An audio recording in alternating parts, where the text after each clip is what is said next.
Oh boy.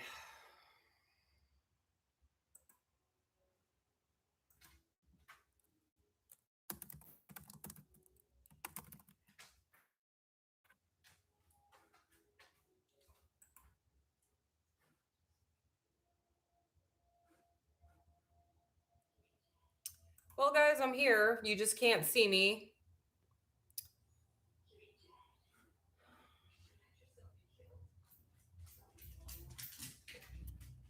I don't know why. Hi, sunshine in Florida. Hey, you bunny boo. I don't know why you guys the camera is not working. I don't understand. I've been trying to troubleshoot it for a while. I was hoping this wouldn't happen. And I'm still trying to troubleshoot it as we go along. I'm just here because I'm sure you look great anyway. I'm just here because some people might be lonely on Christmas Eve and just wanted to let you all know that I am here. I just wish that I could figure out the camera. I don't, and it's so funny. It even shows that my camera is on my computer. So not sure what's up with that.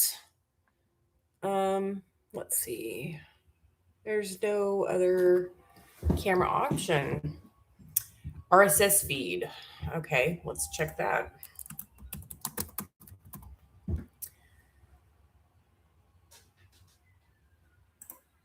Control panel. Settings. Nope.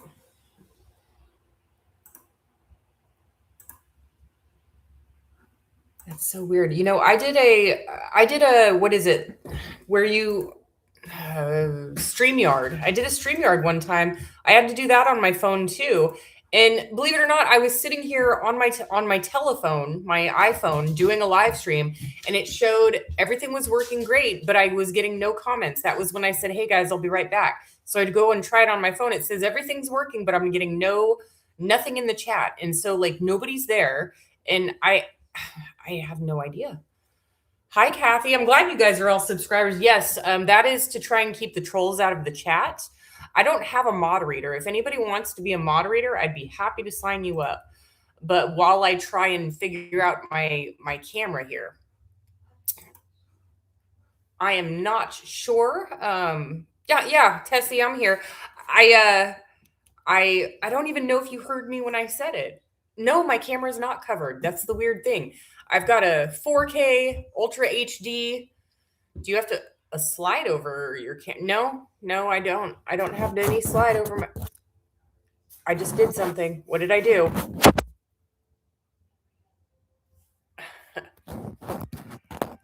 Okay, that is really weird. Somebody asked if I had a slide over my camera. I touched the little hole on my computer and it showed me on the screen for like a quick second.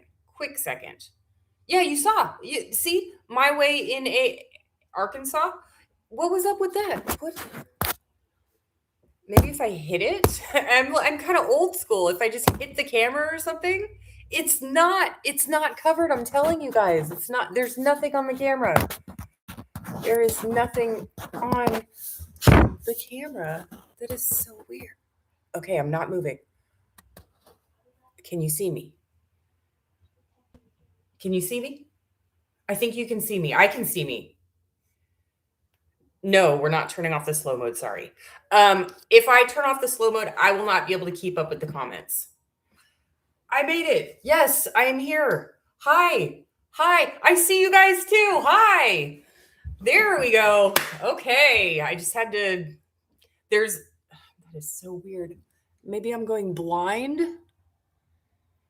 I think that person might be right. There might actually be a slider on my camera. I'm not touching it. Oh, Alaska. Sorry. Alaska. All right. So, that makes things so much better. Okay.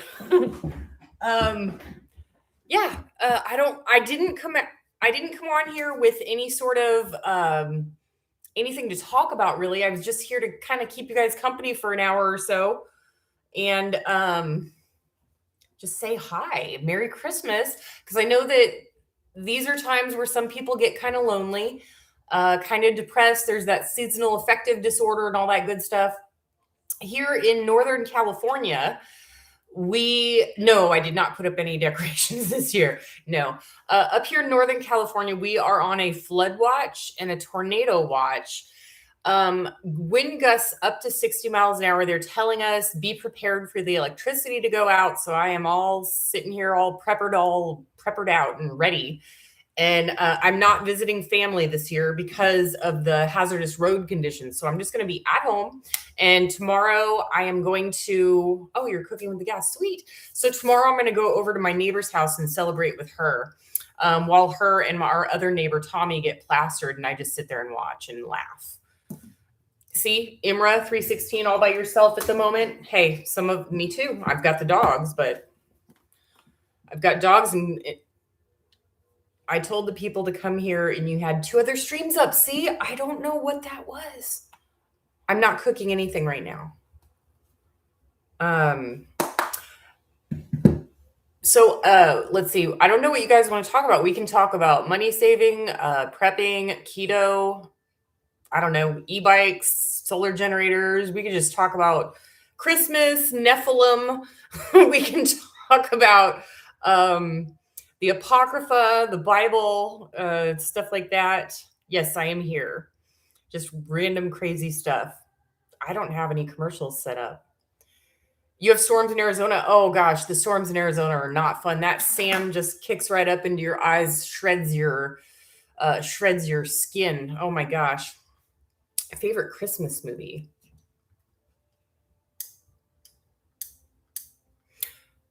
I don't really have one. I like that old one where that kid, he like licks a pole and it like his tongue gets stuck on it. You'll shoot your eye out, kid. I like that one. 5 years ago. Yes. Well, my last live, I used to have moderators. I haven't had any in a really long time. Thank goodness YouTube has done something where you can control the comments a little bit more. And now, swatting, and I stopped doing it because I was afraid I was going to get swatted. Swatting and doxing is now illegal. So, oh, thank you so much, Inspire Me 727. So it's a little bit. I'm not as scared to do them anymore, but I was just getting doxed, and I was afraid I was going to get swatted, where like the police come in and shoot my dogs. I was really scared about that. I've never seen How the Grinch Stole Christmas with Jim Carrey. I'm not a big Jim Carrey fan in terms of acting. I don't like the really over the top body movements like Jim Carrey and Robin Williams, God rest his soul. But I just Chris Farley, where they use their body to be funny. I don't get it. Oh, thank you, Suzanne. You guys don't have to donate to me. I know you guys appreciate me, and I love it. But you don't have to do that. A Christmas Story. I think that's right. Yeah. Your fans love you. Go live more often. Maybe I will. Oh, Miracle on 34th Street. That's the black and white one where he has. I like that one. That's my favorite. Okay, where he has the angel who's trying to get his wings, and he figures out what his life. He was a banker, and he figures out what his life would be like if he was never born.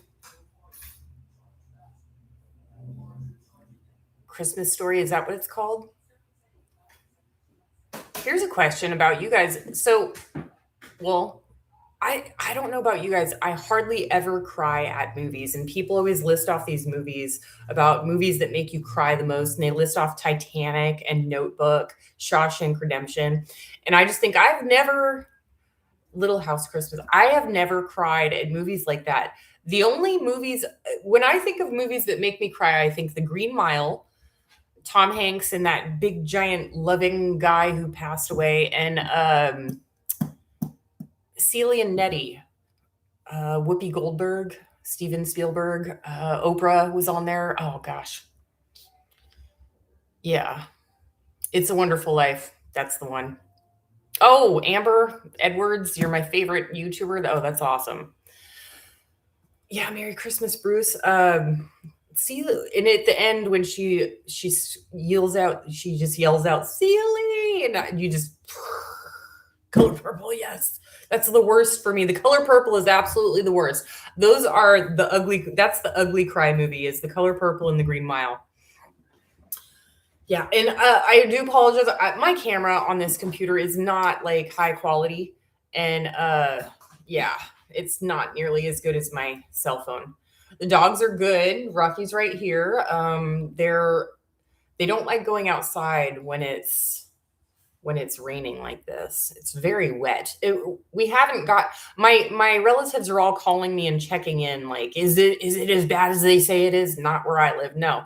There's a couple of flooded streets, but last year my street down like 2 blocks down, like it's on my street but that way, over by the railroad tracks, there's I don't know if it's like I don't know what it is, but some kids went out there. Yeah, I know my hair's really long right now. Some kids went out there with a boat, like a real boat, and they went down my street and they were playing in the water. And I wish I would have brought my inflatable. I would have bought Tessie's having fun. I wish I would. Tessie, we have the same people in my chat that would be in your chat if you ever did a live. So all your friends are here, Tessie. People complain when I use a microphone. So I typically just use my phone. Rocky Pants. It's Mr. Rocky Pants. I actually have a painting of him right behind the computer, right where I'm looking at you. Rocky. Oh. Maybe they'll come over and say hi, but for right now they're just barking outside. Yeah, the weather modification. I don't think that that's a conspiracy. I think that that's real.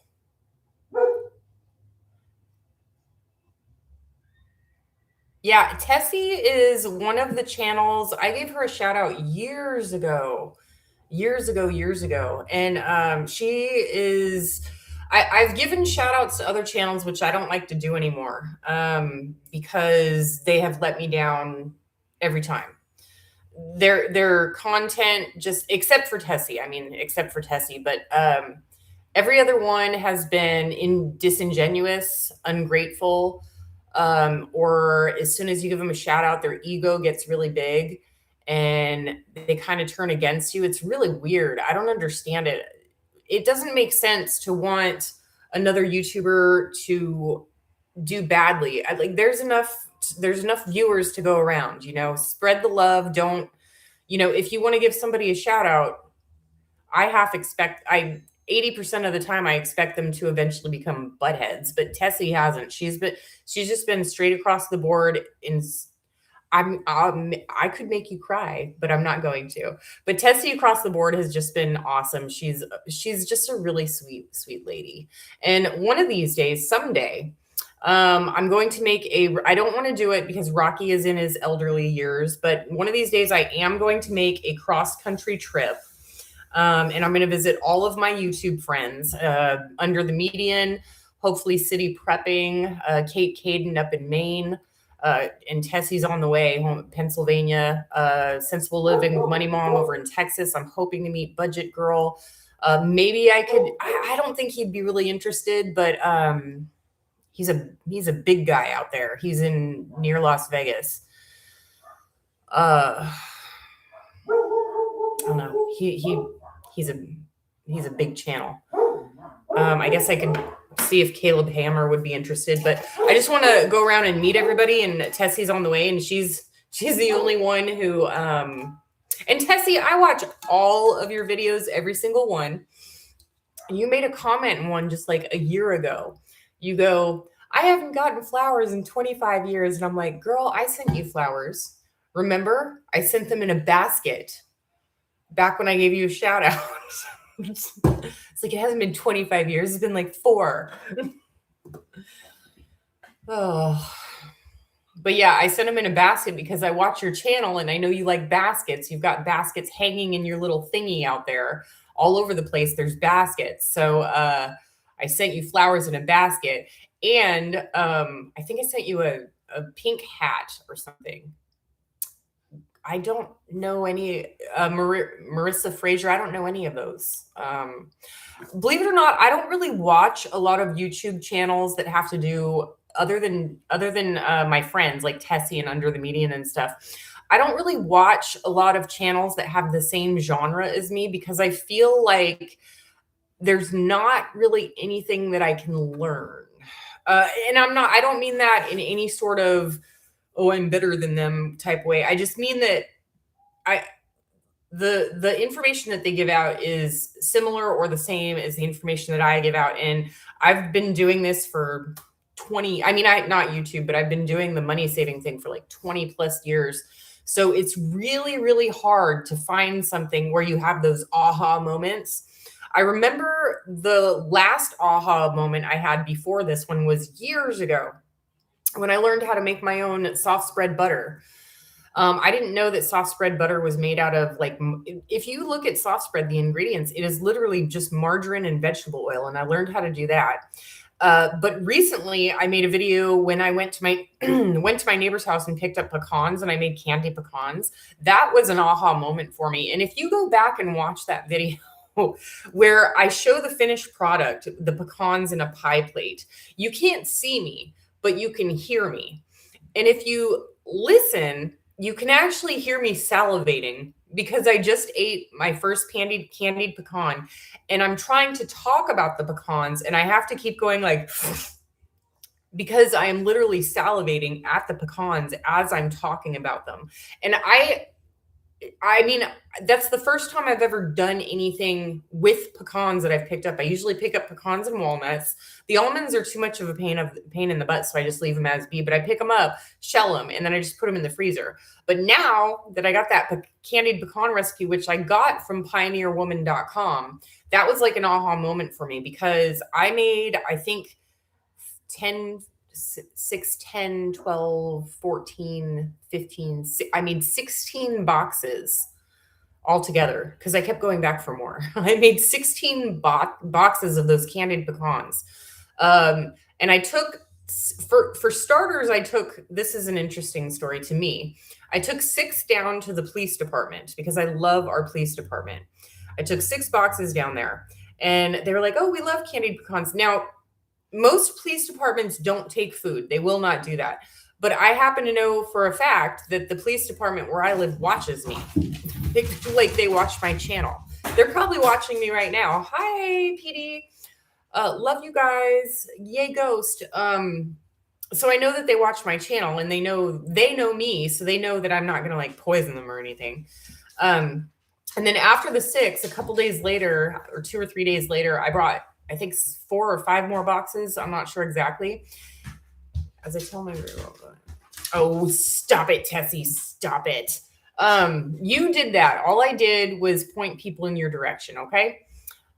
So I brought the other boxes to the police station and they have this room. You like go in the room and you're talking behind them who's behind a glass thing.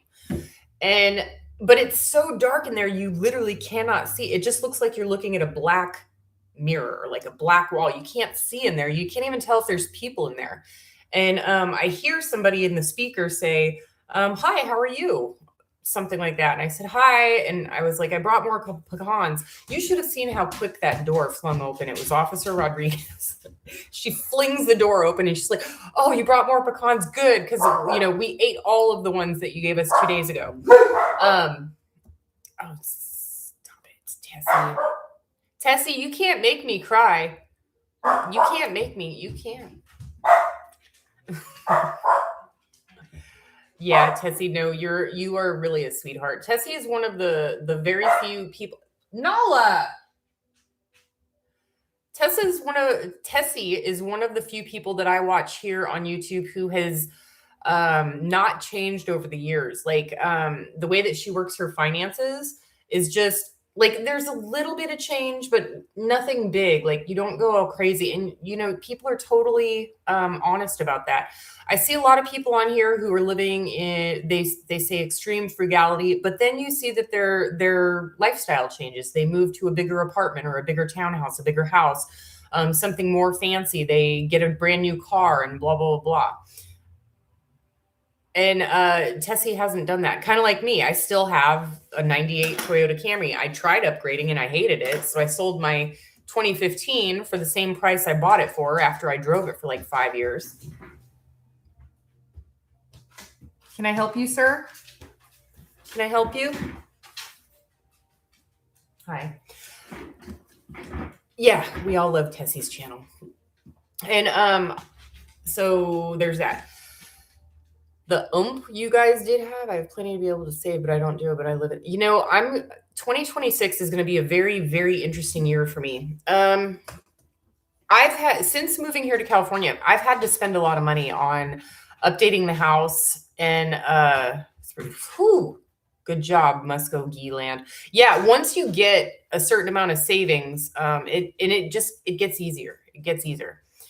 But in 2026, I'm going to go pretty much without anything. I mean, this is going to be my first year because of the rental property going all the way, and I sold it in like April, May, something like that.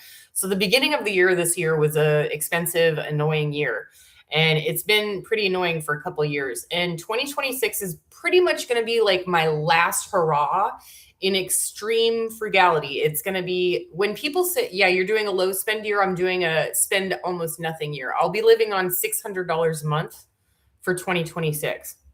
I've done all of the calculations and made all of the changes. I canceled my health insurance. So my health insurance is only going to be good until December 31st. I only have it for a few more days and then it's canceled.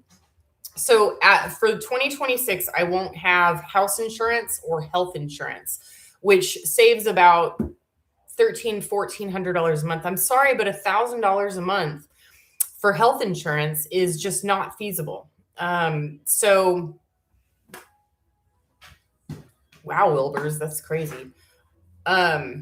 So in 2027, I'll be able or eligible to reapply for home insurance because they gave me a 3-year thing because they said I lapsed. So 2026 is going to kind of be my last hurrah. Voluntary poverty, exactly. But here's the thing, Tessie. So you and we can understand this. I get you. I get you, girl. Is that for some of us, I don't want to say it's a game, but living on less, and it's like the less we live on and the more content we are with living on that less and less and less and less, it's not deprivation to us. It's almost like it gives us confidence and self-worth in the fact that we can be content and live on so little. And it's really interesting. And we get I think that we get, I mean, I don't know about you, Tessie, but I think that we get the same dopamine high looking at our savings account or our investments account and grow and grow and grow and grow and grow as people do as shopping. For me personally, it's not necessarily my savings account, but my weird dopamine hit. I have the weirdest dopamine hit ever is when I go foraging.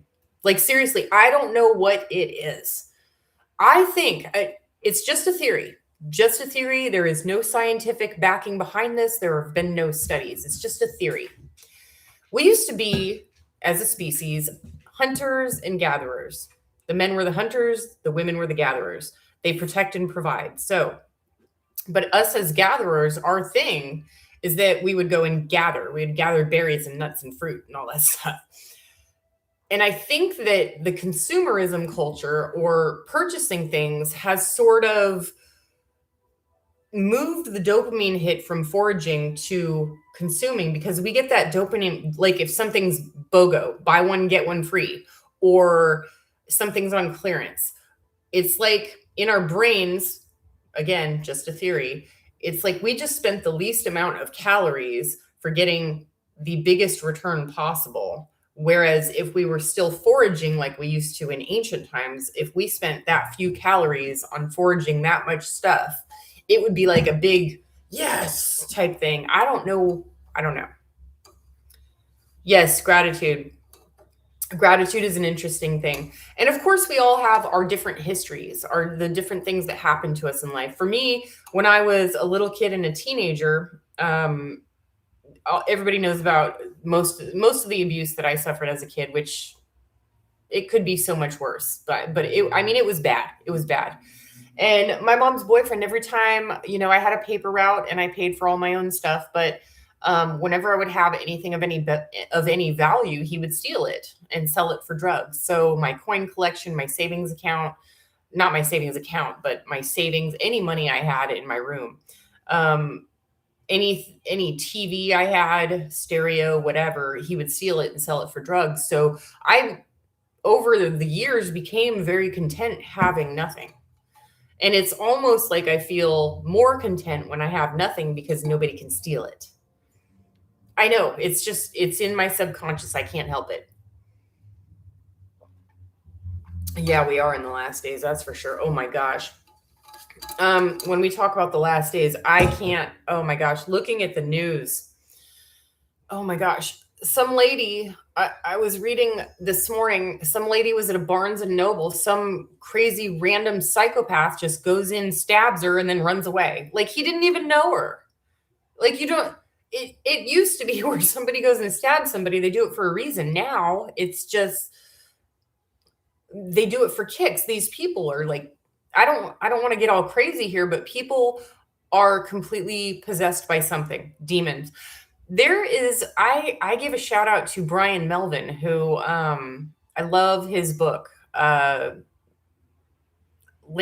Unknown, Best Forgotten but Not to Be Left Unseen, where he went to hell and he talked about chapter 9, which is my favorite chapter.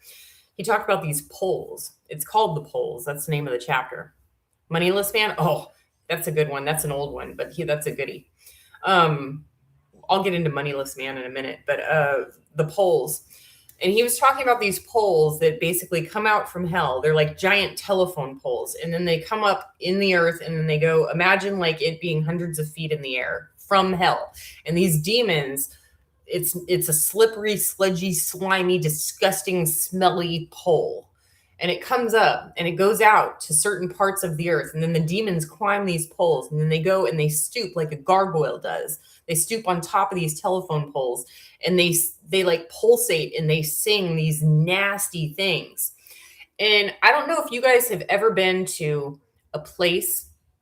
It can be a certain house, a town, a city, even a state, where the second you get out of your car, you get this, you're just like, oh, there's something about this place that I don't feel right. This isn't right. We got to go. Like, we got to get out of here.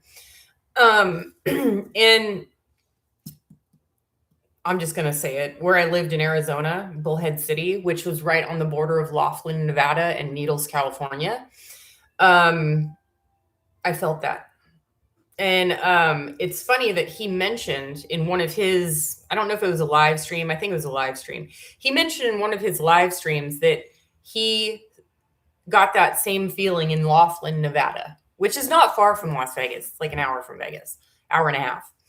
And I could feel it. I felt it, which is why I was so intent on getting out of there as soon as I moved there.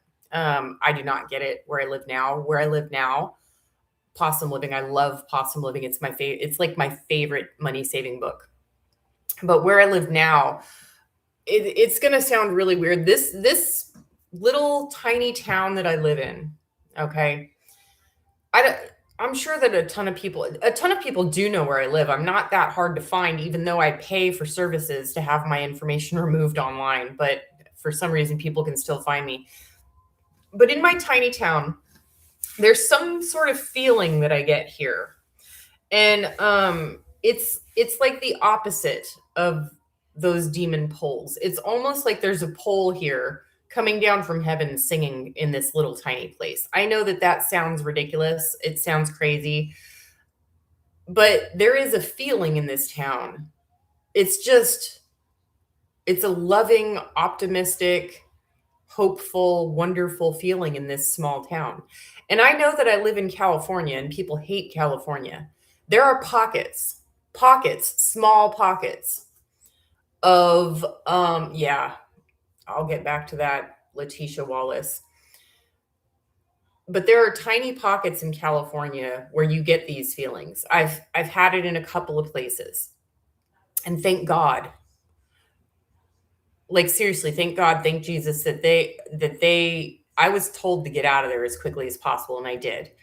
And now I'm here and I'm in this house. I don't like one of my neighbors. It is what it is. I don't like them. But all of the other neighbors are absolutely wonderful. Absolutely wonderful. I go into businesses and I it's the strangest thing. I'm such an introvert. But the second I leave this house, I want to talk to everyone. I know that that is so weird. But it's like as soon as I leave the house, I don't know. I want to go down to the police department and just talk to people, like just talk to the cops. I want to go to the volunteer fire department and just hang out with them, like let's play cards. Like it's the weirdest thing. And I want to go into these little mom and pop shops and just talk to the moms and pops. Like I did one on Jersey Girls. I think her name is Brienne. I go in there and I just want to talk to them. I don't know what it is. The cashiers here are so sweet. Makiko, you didn't have to do that, but thank you so much. If you guys have a question, like when you put those dollar thingies in there, let me know if you guys have a question or there's a subject you guys want to talk to. I feel like if you're donating money, I should like help you or something or talk to somebody. I don't know. But anyway, this little town's awesome. So with Tessie, you were talking about the moneyless man. Very interesting. So he's a freegan. I'm sure you're into freeganism. And yeah, Mark Boyle, I read his book a long time ago. There's also a few videos of him on YouTube that you should totally check out. But how was it? Oh gosh, I'll get into that. How was Arizona more evil? But Mark Boyle, he actually lives in a cabin, I think in either Washington or Canada, maybe Ireland. He might be Irish. And he built it himself. It's made out of like straw bale, and he doesn't even have running water to his house. Okay, what makes Arizona more evil? Okay, I could list out hundreds of things that happened to me there. Let's start with the fact that the church, the churches in Arizona did absolutely nothing for the community. Nothing. I don't even know how to say less than nothing. They did nothing. They expected people to show up and donate to them, and they did nothing. They didn't.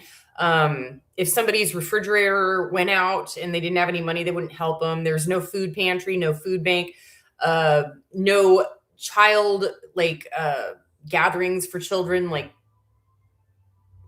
what do they call that? Anyway, there was no, when you went to church, there was no babysitting on site.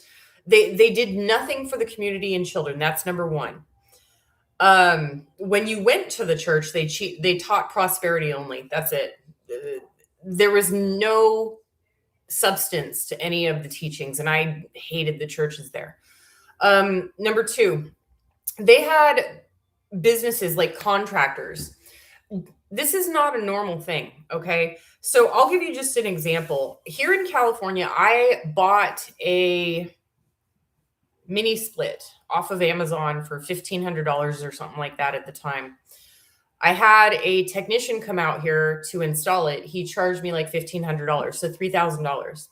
In Arizona, you might have one company that offers mini splits. They know that they have a monopoly. They charged me $8,000 for one mini split, $8,000. Here it was $3,000. In California, $3,000. In Arizona, $8,000. That's not all. If you said no, they would look at your house and tell you, well, this is not up to code. If you don't buy this from us, we're going to report you to like the permit commission or whatever it is, the city ordinances or whatever. And they're going to force you to get a mini split. And if you don't get it from us right now for this $8,000 price, we're going to charge you $10,000. When I had and plus there's for instance, the people my renters, the first renter had a U-Haul and was getting ready to clean out my house. So It was fully furnished. I meant to do it for traveling nurses because there were a lot of hospitals opening in the area. I believe that my property manager had something going on the side where people would give him money to rent my house to them. The first renter illegally subleased it to somebody else who almost lit the house on fire, which I did not find out until way after he was gone, which is another story in and of itself. But he was on drugs, obviously. And he had a U-Haul, and he stopped paying rent to whoever who was subleasing it to him. But they knew the law inside and out. So every single time my property manager would go over there and say, "Who are you?" he'd have a new story. And he tried to clean me out. He was going to steal every piece of furniture and appliances in the apartment when he left after he was not being paid. Fortunately, the property manager figured it out and stopped him and changed the locks and kicked him out while he was trying to make up another excuse. The second renter tried to burn down the house. The drugs there are absolutely insane. The homeless population there they're not about breaking into places to keep warm. They're about going into places to completely trash them and set them ablaze, start them on fire, whatever. And there are no services there to help them. They actually have signs in every parking lot that say, "Do not feed the homeless." Like basically like they're bears in a zoo, like, "Do not feed the homeless." And there were no services for the homeless. So if the homeless can't get people to donate to them, they are forced to steal. So stealing was a big thing. But basically, every single person I dealt with in Arizona was corrupt. I had an electricity meter, and I was like, "There's no way that this thing is being read correctly." I came out, and then they said, "We'll come out and check the meter." He comes out, he doesn't even touch the meter. He just looks at it from 6 feet away and he goes, "It's fine. It's your fault. Like whatever you're doing, you are using too much electricity." And I said, "You don't understand. I shut it off I shut off my electricity for a week straight, and I lived off of my solar generators. And it's still coming in saying I used 30 kilowatt hours of energy during those 5 days that I wasn't using anything. It was shut off at the meter." "Oh yeah, well, you're doing something wrong. It's your problem." It didn't make any sense. And then when I was dealing with the renter, it was saying that I was using something like 60,000 gallons a month. There was, by the way, I had 2 different plumbers come out and assess the property because every time I went to the office to say there's something wrong with it, there's no way I'm using 60,000 gallons. And then they'd say, "Well, it's your fault. You're using 60,000 gallons, so maybe you have a leak." So I brought plumbers out, and I bring the certificate in showing that the plumber said there's no leaks. And they're like, "Well, sorry, whatever, you still have to pay the bill." And I'm like, "Okay." So I shut it off at the meter, and I'm like, "All right, whatever." And then the reading comes in saying that I'm still using 5 gallons a minute. And I go back in and I say, "It's shut off at the meter. What's wrong with you? Like, there's something wrong with your equipment." They said, "No, it's not." So I call a second plumber. He says the same thing. There's no leaks. There's something wrong at the street because there's no way you're using this much water. I go in and I complain there. And they just say, "F you, pay the bill and shut up. We're not going to help you." And then there was something else where I had to deal with the city where it was the smart meter guy. So I had all my generators set up, and he was looking around. He's like, this is illegal wiring that you're doing here with your generators." And I go, "No, it's not. It's off grid. It's not connected to the house. There's no wirings. It's just giant long extension cords and plugs." And he's like, "Okay." And he doesn't say anything. And then a couple days later, I get somebody from the city at my house wanting to inspect my property for illegal wiring. He ratted me out to the city. It was ridiculous. It was ridiculous. And it wasn't just there. I visited Henderson, Nevada. It was the same there. Las Vegas. It was the same there. Not Sonoma, but the spiritual place or whatever. I don't remember the name of the town, but it's like a really spiritual place in Arizona. Totally corrupt. Yeah, I heard about that, Tessie. That's ridiculous. And they say there's nothing. It's like and then you try to call a lawyer and they're like, "Okay, well, it's $4,000 and there's no guarantees." to fight these people in court. This guy, my second renter, cost me like 50, 60, 70, 80 grand. I don't even know how much. I have it written down everywhere. But and then I call the lawyer and they're like, well, this is going to be hard. It's just ridiculous. But Arizona is corrupt. It's horrible. And the funny thing about Arizona is the weather. You have two options of weather. You have boiling hot like an oven where you can't even leave your house. Or you have freezing cold, super windy where the sand just rips your skin off and gets into your eyes. Those are your only two options of weather. The electricity went out at least once every 2 weeks. The internet went out 6 to 10 times a day. I could not even use internet at my house. I had to go to the library to upload videos. It was ridiculous. It's just awful. It's awful. And I was miserable there. It only took me about 6 months to a year. The entire time I was there, and I'm going to be honest, the entire time I was there, I met exactly two nice, decent people. One of them I'm still friends with, Brenda, who was Rocky and Nala's dog trainer. The other one was just a lady in passing who was my electrician. But gosh, Tessie, isn't it funny, Tessie, how we just again, I don't want to sound crazy, but the devil just likes to poke us. Oh, it drives me nuts.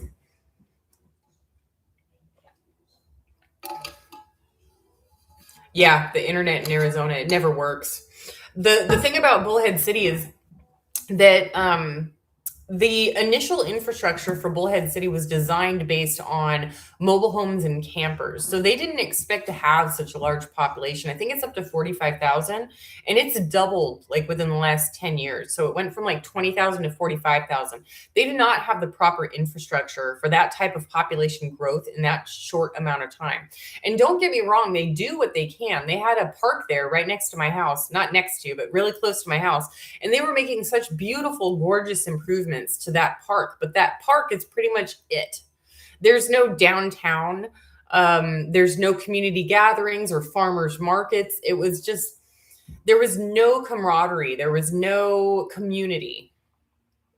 Yeah, we know. Oh man, Tessie, oh my gosh. I can see you being rewarded in heaven for your patience. Hey, Nala? Nala? Oh, I see you. Okay. You see your head popping up on the couch? No, probably not. Good girl. Good girl. There were two comments I said I was going to get. I got back to Tessie about the Mark Boyle, but there was another one. There was Arizona. There was another one. Possum Living, was it? Possum Living is a really good book. Dolly Freed. Yeah, she's one of my favorites. So I'm going Possum Living in 2026.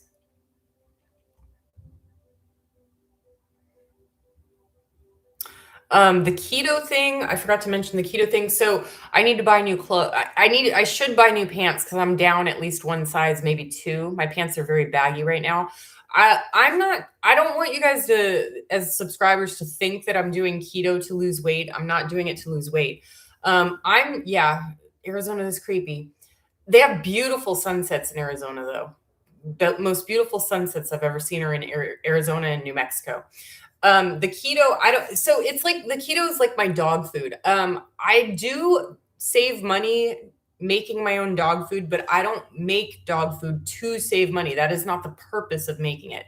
The purpose of making the dog food myself is because Rocky had problems and it was getting too difficult to deal with his problems with his dog food. So I had to start making his dog food and it made all the problems go away.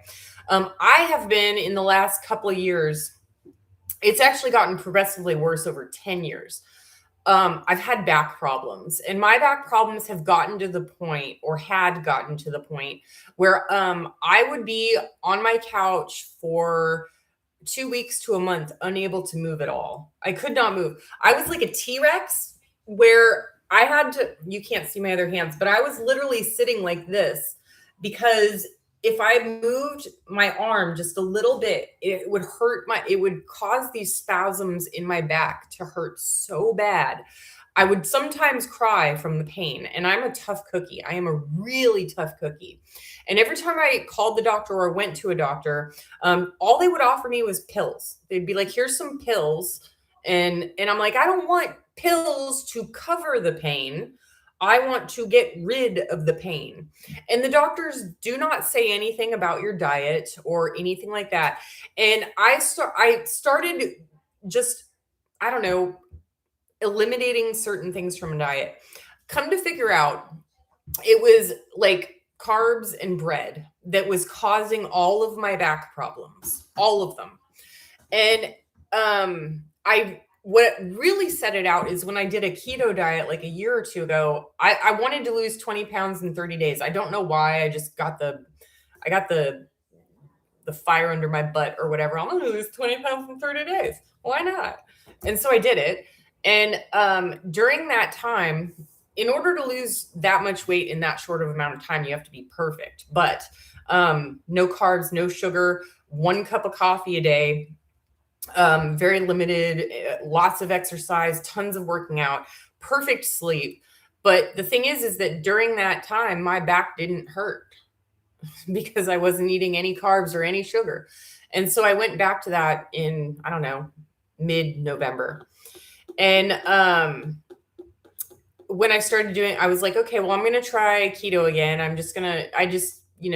My back feels pretty good. I had somebody lay hands on me and give me prayers to help my back. And it felt amazing. And I just stopped eating the bread and the sugar and switched back to monk fruit, which is very expensive, but it is what it is. And the back pain stopped completely. So I can do this now. I can rotate. I can do this now. There's no way I would have been able to do that. And I was also noticing that anytime I ate bread, whether it's a donut, a bagel, French bread, slices of bread, my po' boys sandwiches, anytime I would eat a sandwich, I could literally feel it in my stomach. And it felt like I was holding a roll of bread made of rocks in my stomach. And it was there for like 3 or 4 days. And every time I ate bread, I would get really lethargic and I would have problems sleeping. And my back would hurt, like to the point where I was like a T-Rex. I could not move my arms. And I just said, okay, that's it. No more. I can't take this pain in my back anymore. It was that bad. Anytime somebody would visit, I'd be like sitting like this and be like, yeah, because I couldn't move my hands. They had to be like this. It was ridiculous. So stop doing that. And so the keto will cause the average person to lose weight. It's just a natural process of keto. So all I eat is meat and vegetables with very occasional fruit. But yeah, so anytime I eat bread, it's like a treat. My neighbor, food is her love language, and she gave me a ton of cookies. And they're sitting there, and it's like I want to eat the cookies. The cookies taste really good, but I know it's going to feel like a brick in my stomach, and tomorrow my back's going to hurt. So, um, yeah, yeah, keto is what helps me the most. So I think that bread, if I could get bread that they made in medieval times with real ingredients, not with all of the gluten and wheat and fiber taken out of the bread on purpose, and it was natural bread, I would probably be able to eat it and digest it and everything. Even when I make my own bread, it's made with bread flour that you buy at the store that has been processed and all of the good stuff has been taken out. So it's just, I can't even eat homemade bread. So the doggies are asleep. Hey, Rocky, you want some peanut butter? Peanut butter? Who wants a cookie? Come here. No, I guess you can't see the dogs. No, I can't even eat sourdough. I can't eat anything. Nala. Oh, here he comes. There's Nala. There's Rocky. Come here, Rocky. There's my boy. Oh, there we go. Come here. Good. Now I have to give him a cookie. You see the puppies? See my puppies? Hi, baby. You want a cookie? Yeah? Okay. Hold on a sec. Oh, yeah.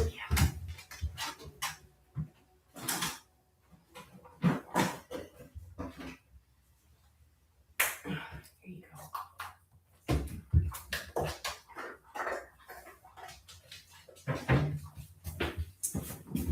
You guys satisfied?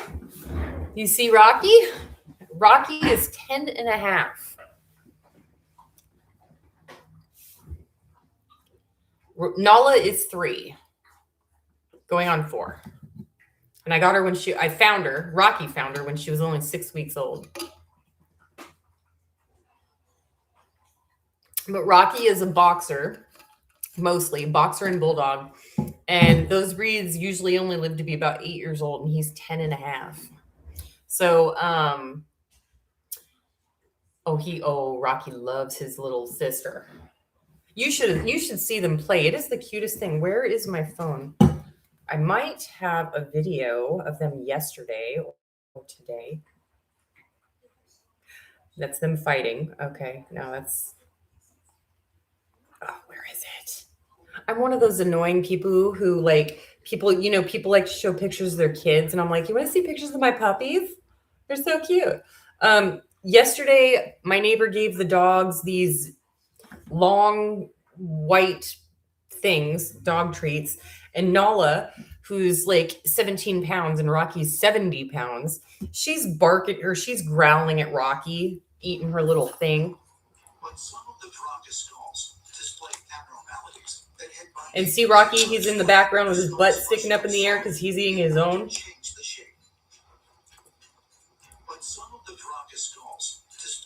Watching Ancient Aliens, of course.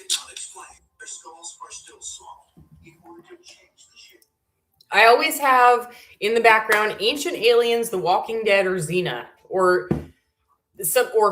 I wish they played Hercules. I liked those old TV shows from the 90s.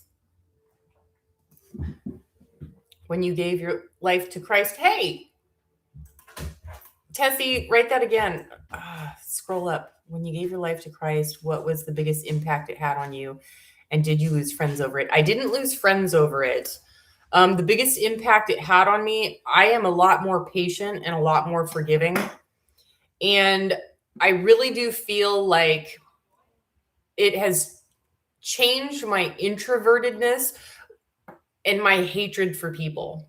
I mean, I know that sounds awful because I have like PTSD from working in call centers and customer service and retail.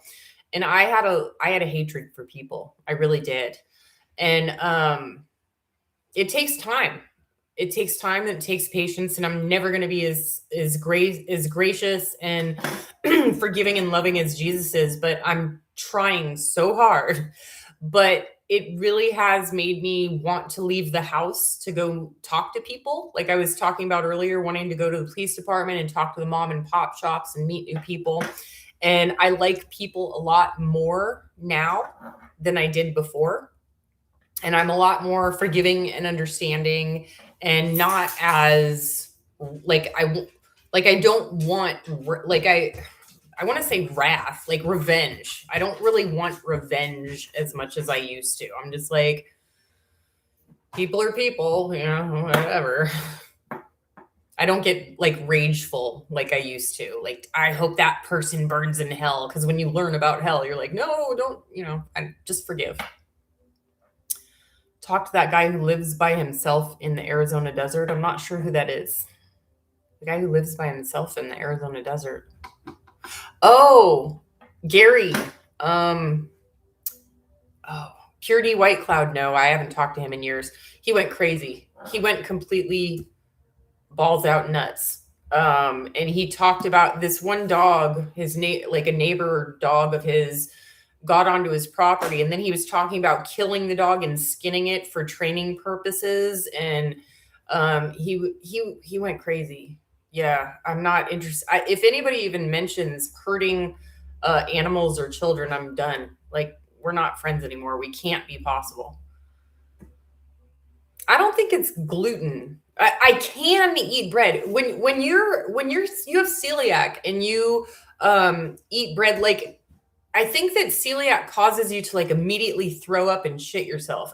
Sorry, poop yourself. Sorry. I really didn't mean to say that. But I think that it causes it to come out everywhere. I don't have that problem. It makes my back hurt, and I can feel it in my stomach, and it makes me lethargic for days. Yeah, marijuana. I don't do drugs. The problem that I have with marijuana is that I think that it does have healing properties for things like cancer and stuff like that. But people aren't using it for that. They're not using it for medication purposes. They're using it for recreation. And yeah, I'm not into that. I know I love bread. I do. I love bread. I love French bread and garlic bread, and oh, so good. Ezekiel bread. Yeah, gold and silver is going nuts. I think silver's at like $78 and gold's at like 42, 4,400. Woohoo. I know. Sorry, Homestead Aquarius. I'm sorry. It slips out sometimes. We're live. I don't have the option of like, sorry, I can't fix it.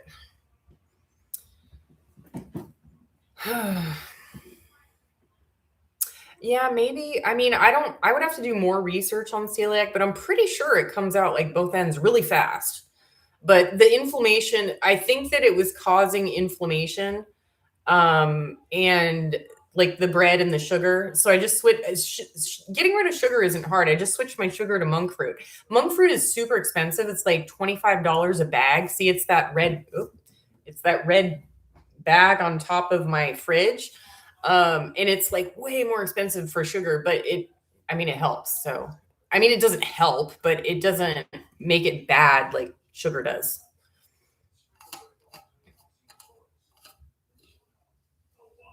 I know the pain pills are hard to get a hold of too. I don't use pain pills. I've never used pain pills, or I can't make my own bread because the bread flour that you buy, you can't buy ancient bread flour. I am seriously considering going out there and like picking my own almonds and acorns, and then, taking out the talon by boiling it and then putting it in a dehydrator and then putting it in some sort of grinder just to make my own flour so that I don't, it's impossible to find the real stuff.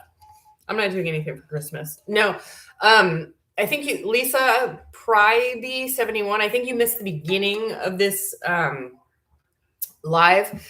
We're having 60-mile-an-hour winds, flood warnings and watches and stuff like that. So driving is not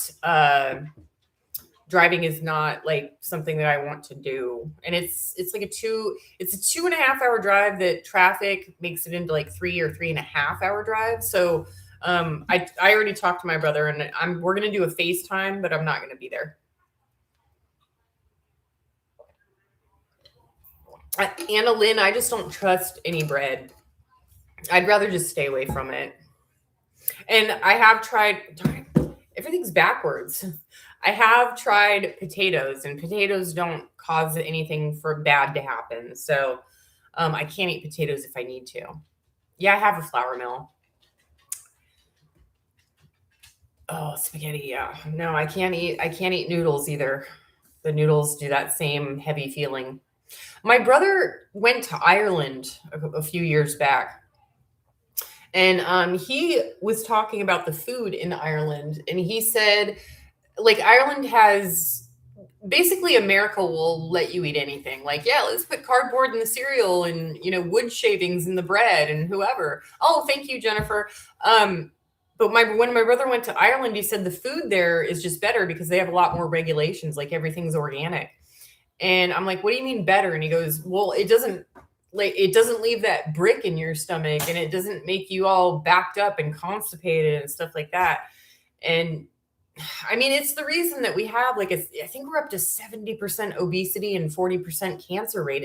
It's the food.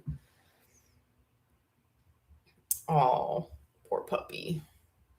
Well, hopefully, Kathy Highness, hopefully your puppies will get better. Tessie, are you still here? I'm not gonna I'm not gonna risk any grains. I'm fine without it. I haven't had any potatoes. I mean, I don't eat potatoes in my diet, but I buy potatoes for dog food, and I have tried it once since changing over to keto, and it doesn't do anything. Hi, Tessie, and it doesn't do anything bad. So I can eat potatoes, but I don't need to. I have there's a couple of talents that I have or gifts, and one is like Tessie being like totally content with nothing. Like I can be content with absolutely nothing.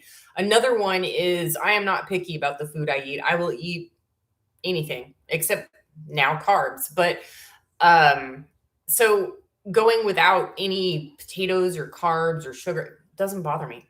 Doesn't bother me at all. Oh, Trini, you probably watch my channel to see Rocky sometimes, don't you? Well, he's right here. He's right there. Where's Nala? Well, I don't know where Nala is, but Rocky's right there. You're a good boy. You're a good boy.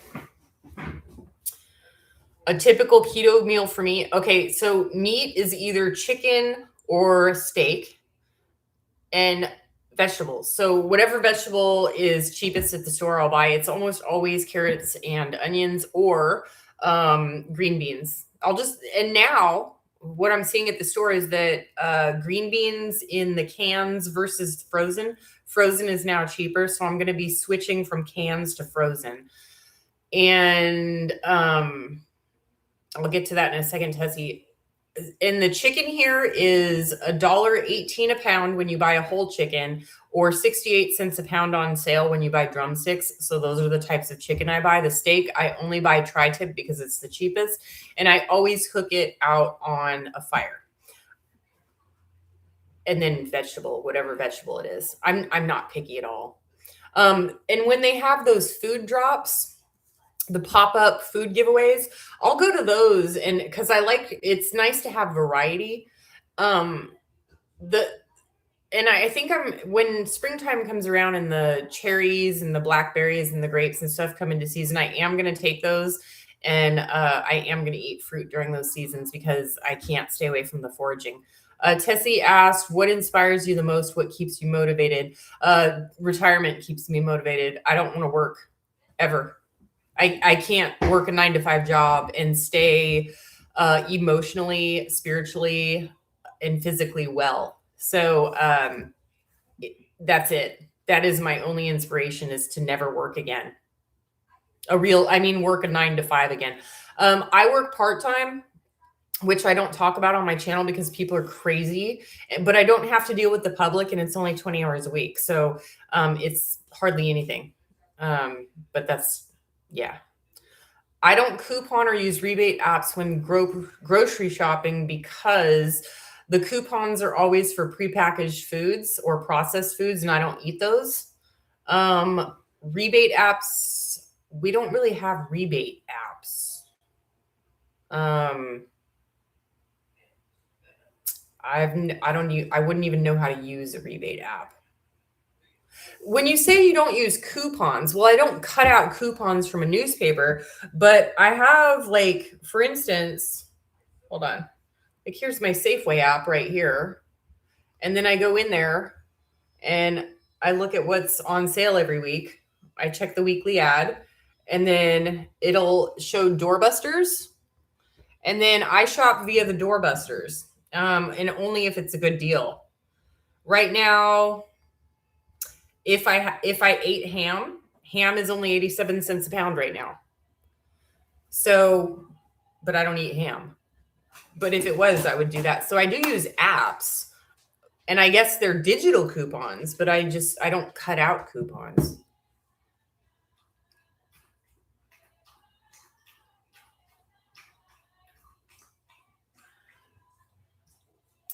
Yeah, Tessie, you've never worked outside the home. Well, you did make that little wood pile trip. That's working outside the home. You just did that recently, right? Why not ear ham? Oh, why don't I eat ham? I just don't like I don't like the taste of it.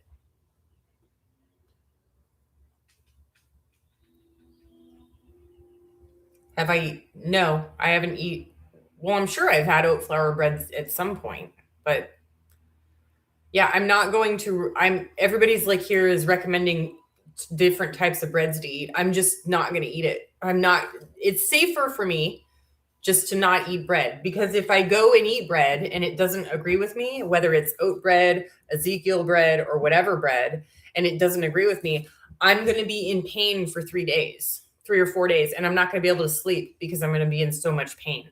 So it's better not to risk it. Haha, I got you, Tessie. Oh yeah, I gave you crap too, Tessie. You said that nobody's given you flowers in 25 years. I sent you flowers. I sent you flowers in a basket. You forgot.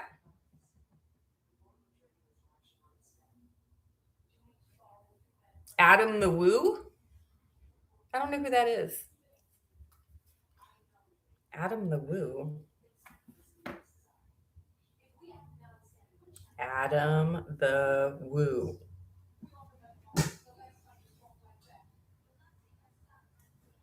I'm sorry, I don't know who he is. What does he do? Says he's died at 51, but what did he do? Like what kind of channel stuff?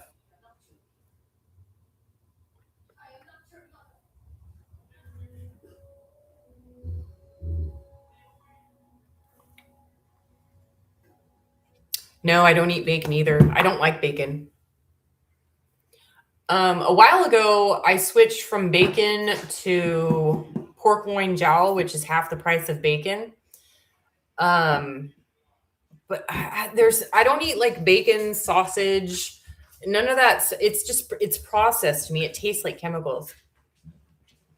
And if you want to, there is a bacon seasoning. So if you want the flavor of bacon, you can put it on whatever meat you want and it'll taste like bacon. And it's like, because bacon's like $8 or $9 a pound now. Oh, 1940s experiment. Thank you. It's good to see you, or good that you see me, or you know what I mean. All right, guys, we're about halfway through the live. I said I'd be here for a couple hours, so that's what I'm aiming for. Oh, there's 700 of us. What am I doing for Christmas? Nothing. I'm gonna go to my neighbor's Diane's house. I'm going to Diane. I keep calling her my neighbor. She's my friend. She checks on me and I check on her. We have keys to each other's houses. She has that little dog I showed at the end of one of my videos, Lulu. Little Lulu. She's up to 10 pounds now. She's a Maltipoo. And most Maltipoos are white, but she's black. But it's funny, when she first got her, she was only 3 pounds, and Lulu was totally jet black, just like all black. But then she started getting these little white hairs coming in. So now she's still black, but she's got brown and white coming in. So she looks kind of like a weird multicolored. Yeah, I almost never go live. But I think that keeping it with only subscribers are able to comment, and the new laws that have been put in place that stop people from doxing or swatting, I think it's helping quite a bit. I haven't seen a single troll in here. I wanted to go live because I know that this is a sad time for a lot of people, and I don't want people to feel alone.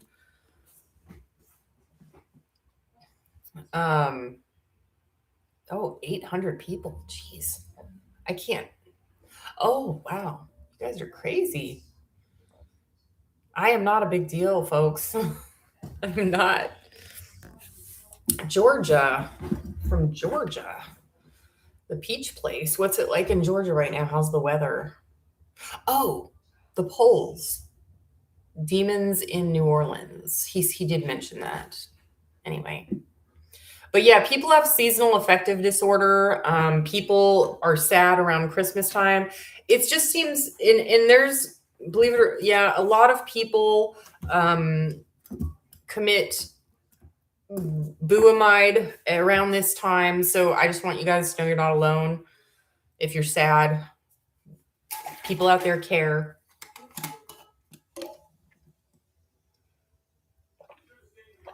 Phoebe B, C for you.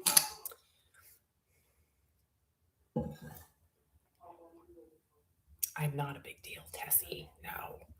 You guys are crazy. You guys are crazy.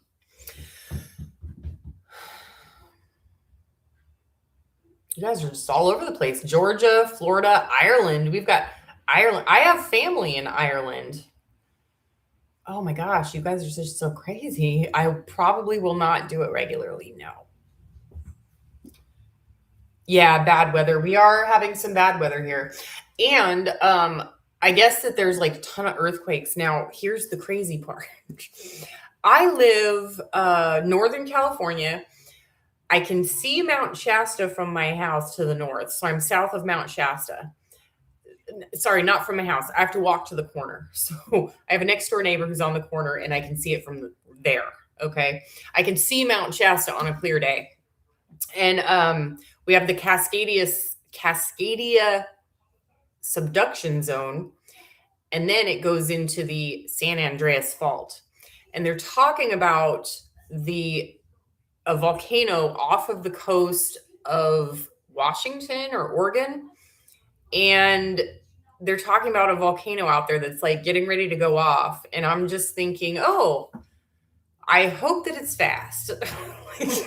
I'm not in the most safe geographical location in terms of the Cascadia subduction zone, uh, mega tsunamis, earthquakes, volcanoes. I'm just wildfires. I'm just like, wow, I just picked like the most dangerous place on the planet aside from Japan. Yeah, Mount Rainier.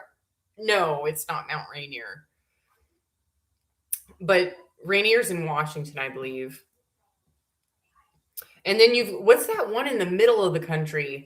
There's a fault line in the middle of the country, and people are like, the United States is gonna like split in half.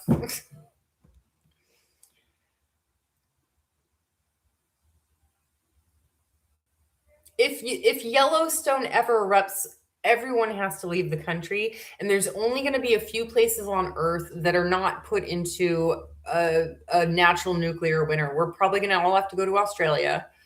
I'm not joking. Like Australia is one of the only safe places, or New Zealand, but we're not the elite unless you were Mark Zuckerberg or Jeff Bezos. We're not going to get on the plane. This is not Greenland. We're not going to make it. And the volcanic ash would just ruin everybody's lungs. There's no way around it. It would put a layer. If Mount Shasta goes off, like a big goes off, like crazy goes off, I will be buried in 8 feet of ash. And no matter how tough you are, your lungs can't take that. Your car won't start. You can't, there's not enough duct tape and plastic bags in the world to seal up your house to keep that off of you. We have no chance. It's funny when it comes to prepping. People are like, I'm gonna survive. The older you get, the wiser you get, and the less you care about dying. I know that it sounds ridiculous, but I'm just kind of like, well, yeah, well, if we have World War III and somebody invades, I'll be over at the police department with all of my Second Amendments helping them out. But, if it's a natural disaster, an asteroid, a volcano, an earthquake, it is what it is. You likely have a 1% chance of survival. No, I'm not a big deal. Oh gosh, getting rid of relatives' clutter after they die. Oh my gosh, that is so hard. It takes so long. Duct tape and baling wire, pretty much. You just do what you can do. Being a Christian, it's so funny. I think about that all the time. I think that it's more being afraid of death is I'm only afraid of the dying process. So, if I were to go out fast, like super fast, just like a brain aneurysm, just pop and you're out. Like, I hope that's how I go.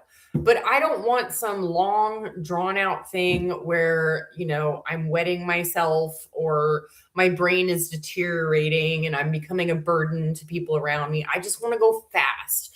And then if I go fast, I want to go so fast that I don't even know that I'm gone, you know? And I have no problem with after death. It's the dying part. The after death, I can't wait. It's the actual dying part that I'm afraid of. Yeah, I'm sure that there's tons of movies out there about. They're coming out with a Greenland 2, and Greenland 1 was pretty much just 2012 redone. Gwyneth Paltrow, no. I actually don't like her. I know that that sounds awful. I'm not a fan. I think that she has some weird. I just want to stay away from Hollywood. Hollywood seems to be just crazy. Crazy. Oh, did you guys see the Epstein stuff? Did you guys see all those new photos that came out of Epstein Island? Talk about Moloch and doing baby sacrifices, which I'm pretty sure they were doing on that island. Oh my gosh. Um, Yeah, the Alzheimer's. My grandma passed away. It's so strange. Grandma Silvernail.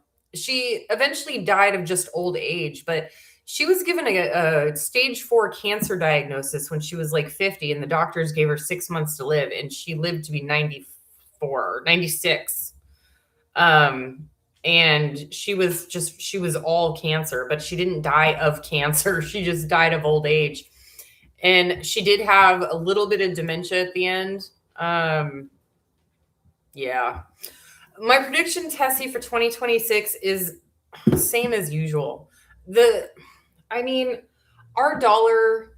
We've got BRICS, who now accounts for 40% of the GDP. The GDP. They're just pumping liquidity into the markets, doing quantitative easing and all of that stuff. Our dollar is going to become worth less and less, and unless you have a ton of assets that outpaces the flow of it, we're on a we're on a slow downward spiral. The only way the only way that you can get ahead right now is it the only way you could get ahead, let's say you're 25 years old, is if you live on 25% of your income and you invest the rest. That's the only way you'll be able to get by in retirement. But with gold going up to $4,400 an ounce and silver at $77, $78 an ounce, it's going to go higher and higher and higher. My trajectory is just, it's business as usual. Business as usual, which just means more devaluation of the dollar. Yes, the stock market is at almost an all-time high right now. I think I made like, let me see what my stock market's at.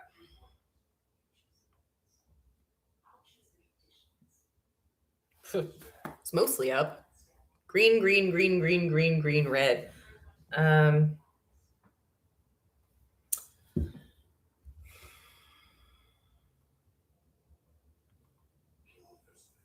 But yeah, Tessie, it's business as usual, which just means more devaluation of the dollar, which means more inflation. It's just going to keep going like this until it's going to cost $5,000 for a dozen eggs. Yep. Stock market is slightly up. It's not up that much from the last couple of days, but it's been up for a few days. Doing pretty good. Yeah, your kids are not going to be able to buy a home depending on their age. The only way that you can get by with buying a home, there's a lot of alternative living going around, and I personally believe that that YouTube and TikTok glorifies RV living, converting sheds into homes, living in teepees and yurts. People cannot afford a house. Now, the only way that most people can afford a house at this point is by living in living in an extreme fixer upper in a small town where jobs are not really that plentiful, and you would have to make a good living. One of the things that I'm noticing and seeing recently is parents buying their children's careers. I know that this sounds crazy, but I'm seeing it a lot more. We look at college, and college is dwindling down more and more. College is only good for a few specialty careers, and that's like engineer, doctor, nurse, certain niche jobs college is good for. From my personal opinion, college is a total scam. I went to college, got my associate's degree. The college that I went to went bankrupt, so nothing even counts. I spent $25,000 on literally nothing that ever helped me. People who went into the tech industry is getting taken over by AI, and 40% of the tech industry within the next 5 years is going to be gone. Now, we can go back to, well, yeah, refrigerators put the Iceman out of business and cars put the horse and buggy out of business, but we evolved. Well, there's only so much evolution that you can do. What was I talking about? Parents buying businesses. Thank you. So, for instance, the kids are not going to college anymore because they're not seeing a lot of return on investment. I get it. I think it's a scam. So what parents are doing now is people who have money. It doesn't even have to be a lot of money, but how do I put? Okay, I'm just going to use an example that we have here in town. Parents own this big, beautiful, gorgeous building here in town, and they turned the bottom into a like wine bar for the mom and a yogurt shop for the daughter. So the daughter's 16, 17. She already has a career, and she never has to worry about anything because her parents already took care of it by buying her a business. Buying a business is not expensive. It's like $500 to $700 to literally buy a business. It's the ice cream makers, which I don't know how much an ice cream maker is, but it can't really be that much. But you have like one or two or three ice cream makers. You've got vanilla, chocolate, and strawberry, and then you've got a little table with a bunch of toppings, and then you've got a cash register. So that's what it costs the parents, because the parents were already putting in a wine bar. And there's also on the second story, there's an apartment that they rent out, which I'm sure that when their daughter turns 18, it's going to be her house. So they basically bought their daughter a business. And that's not the first time I've seen it. I've seen it a couple other times, and in my family as well. Is I think that is what the future plan is for my nieces and nephews, but I don't ask and I don't want to know. But it's getting so bad in the job market that people are creating jobs for their children. Yeah. Yeah. Well, when the way people used to do it was farms, it used to be farms. And that's still sort of a thing that goes down from father to son and stuff like that. But now it's not farms. It's like whatever. Oh, my electrician. So my electrician, I really like him. He's a really sweet guy. He's got his sons working for him. I don't I don't know what sort of qualifications they have, but they work for him. So when he retires, he's going to give the electrician business to his son with all of the customers and the reputation and everything else. So there you go. Multifamily dwellings, I think, should make a comeback. Um, I would not be able to live in the same house with my family, but I think that if you had a large enough property with different, like a compound, basically 3 generations, so grandma and grandpa, mom and dad, kids, I think that would be amazing and great. If I had kids, I would love to do that. But yeah, it's going to have to be a thing. People are going to have to pool their resources together because the devaluation of the dollar just keeps getting worse and worse. And what is it? I don't know who says this, but it's something like, when all else fails, go to war. So once we get to a point where everything's really bad, there's going to be a war. World War III, and then World War IV will be fought with sticks and rocks. Oh yeah, gardens. Yeah, gardens are going to be, well, for me it's more foraging. I don't have to really have much of a garden, but yes. Um Prepping, it's funny. I should probably do a video on that. Um Anytime that I've needed my preps, they have not worked. There's different types of prepping. I don't know, it's hard to say. I think living not well, it's a little bit of both. Living with less, being content with having nothing, and then the prepping would for me would just be more foraging and having my backup generators, which I literally have like right here charging because we're expecting gusts of wind. But when it comes, it's so hard, Tessie, because there's different types of prepping. There's Most prepping channels are about going out into the wilderness and surviving on your own, lone wolf, which is not the way to do it. I think that people should always have a backup electricity, but it's also not going to be all out. Everybody's coming to get me for my stuff. No, it's just not going to work like that. I don't know. I'm not necessarily prepping for an apocalypse. I'm just prepping for not having any money because I will not go back to a full-time job ever. I won't. I will get rid of my garbage, my internet. I will get rid of anything I can. I have solar, so my electricity and gas is free. But I'll get rid of everything. I will get rid of my car. I will stop medical insurance, home insurance, car insurance, registration. I will rent out a room. I will live in a tent in my backyard and rent out my house before I go back to a full-time job. I cannot do it. I know the last full-time job I had, besides the one I had in Arizona, but before that, you guys are gonna, again, these stories sound crazy. The company came in and changed a bunch of rules, and they basically put the rules in your cubicle right here that did nothing but make you more stressed and terrified. It basically said, one of the rules was, if you can't change the people, change the people.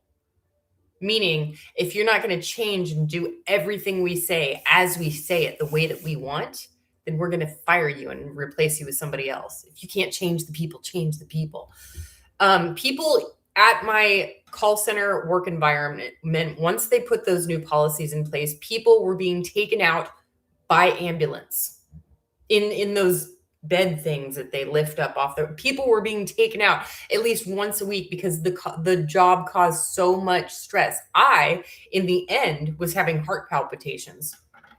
Can't do it. I will not ever work in a job that deals with the public again, ever. It'll kill me. I'll have a stroke. And I'm not being dramatic when I say that. I'm not. I am literally serious. If I go back to a full-time job, I will have a stroke or a heart attack within a year. I will die.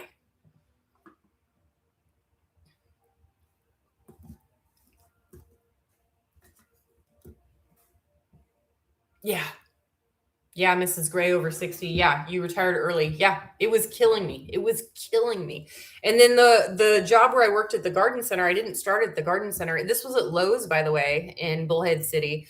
I started out as the cart attendant, which I liked, but they pulled the same crap they always pull every time. So I was like, okay, cart attendant part-time, perfect. I'll go out, I'll get some exercise, it'll be great. They pulled the same thing they pull everywhere else. And that's all I wanted. I just wanted an easy job. Didn't have to be a lot of money. I just wanted easy, move carts, talk to people once in a while, help them load their stuff. Well, they switched within a week. They switched my hours, to the middle of the day, working 6 hours a day. I believe it was 5 days a week. So I wanted 20 hours. They gave me 30. And then they would ask me to work a little bit more. So it was like 32 hours. So they didn't have to give me benefits.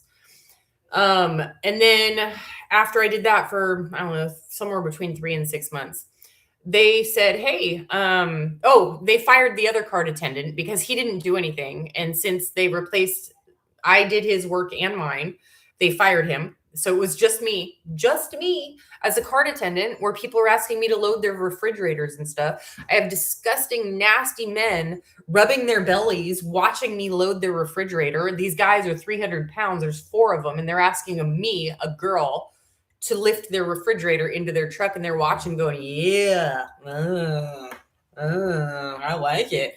I got pickpocketed. Somebody stole what they thought was an iPhone, but it was my company Zebra, while I was loading their stuff into their car.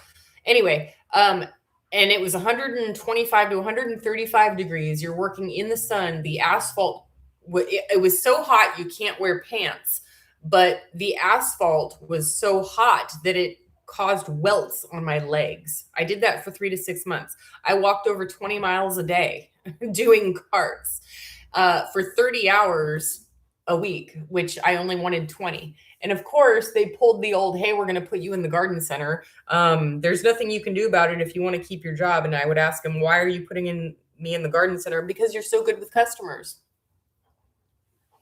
So they put me in the garden center, and then they switched me to full time. And I'm just like, and then I'm in the garden center. I wanted to be part time, 20 hours a week cart attendant, but no, they pulled me into the garden center and they put me full time, 40 hours a week, working with customers. And I almost lost it. And then they just pulled and I had three different managers. I had my manager, another manager, and I just had three managers. All of them told me to do different things, and all of them told me the rules for me were different. So I was basically frozen, not knowing what I'm allowed to do and what I'm not allowed to do, because this manager said one thing, this one said another, and this one said another. So I'm just frozen. I can't do anything. And then, oh God. And then a manager would tell me to do something, I'd do it. And then the second manager would come and tell me, "No, he was wrong, do this." And then I'd have to redo it. It was just, it drove me nuts. And then in the garden center, there was supposed to be four people. There was supposed to be 2 part-time and 2 full-time employees. Well, they decided that because I did the work of 4 people, they weren't going to hire 3 other people. So it was literally just me doing the work of 4 people. And then I was there for a year and a half with no raise. I go into my boss and I say, "Give me a raise." He said, "No." I said, "I quit. I'm done doing the work of 4 people. Forget it." And then I walked out. And I was like, okay. And somebody said something like, "If you walk out, you're not rehireable." Don't care. I'm never going to work again. I can't do this again. I can't do this again. Yeah, I can see you guys all relating. I know there is not enough money on earth for me to go back to work. Never. And then the company that I'm working for now, 20 hours a week, I said, "If you ever change my hours, I am quitting right away." They're trying to get me to work more hours. They're trying to do it. They're like, "Come on, you want to benefits." And I'm like, "I'm going to walk out on you too." Oh gosh. Yeah. Yeah, people who have worked with the public or worked for these Fortune 500 companies, you can relate. I know it. Oh gosh, a nurse. I don't know how you do it. Witch of the Wild Woods. I don't know how you're a nurse. You see people at their worst. I mean, my grandfather, when he was dying and he was in a nursing home, they had him on medications. He was throwing things at nurses, and all the vile things that he said to people. And just like, "I don't know how you can do it, girl." They smell bad. They haven't bathed in weeks. You would have to deal with homeless people coming off of drugs. You have to deal with all this. You are an angel, girl. Oh, I don't know how you do it. I could not be a nurse. I could not be a nurse. Oh, did I just have a rant? I did. That was very therapeutic for me. Thank you. Oh my gosh. Yeah. Yeah, they replaced you with 3 people. I don't know what those companies did once I left. It was just ridiculous. Keep ranting. Well, I can only rant for another half an hour because I am going to have to go potty pretty soon here.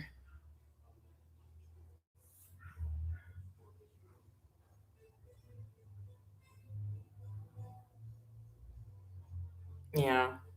And plus the nurses, like if you're if you're like a cute little nurse, you get these dirty old men who are like, yeah, I need another bath. Come and give me a bath.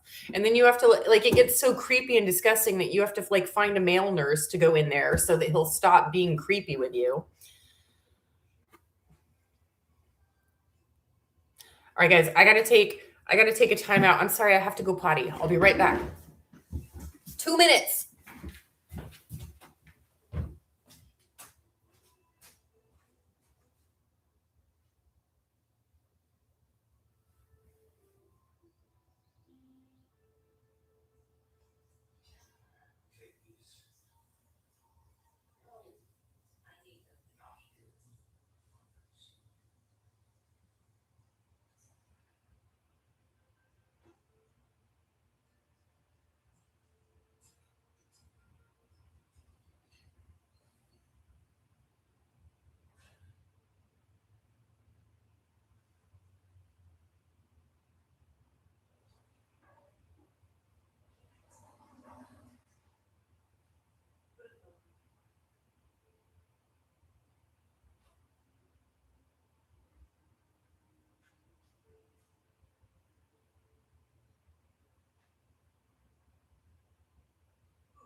Okay, I'm back.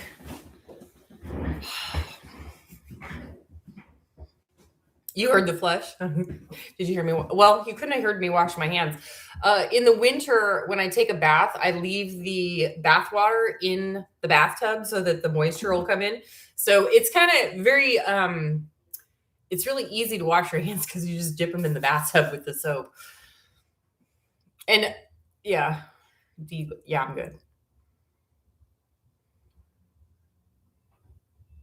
Oh yeah, don't forget to like and subscribe. So we've got about, I will give the dogs a hug. They right now are in the living room on a heated blanket, so they're not going to move for a while. Yeah, anesthesia.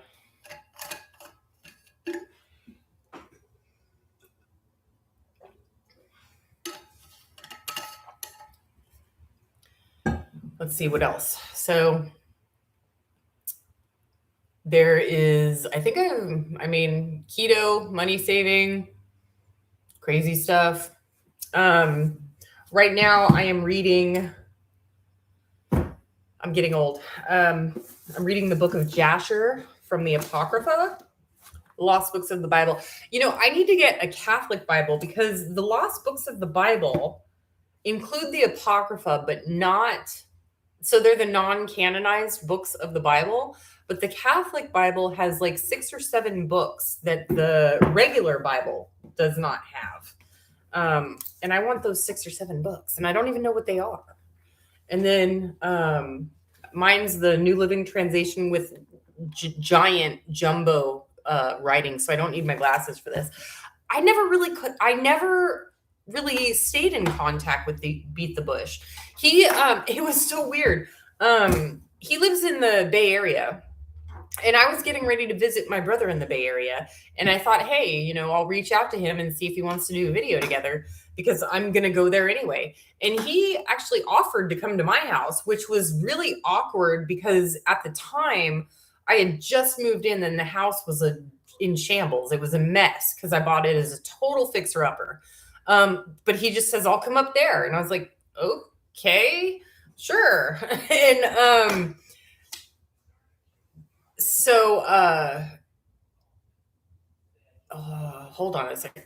So he and I aren't like buddies. We don't collaborate back and forth or anything. I just reached out to him one time and he's just like, I'll be there in 2 days. I was like, oh, okay. And he came over and we made a few videos. I think that both of us were at a time where we needed content because I was so unset up. Like I didn't have a kitchen. Like I think I don't even know if I had a kitchen.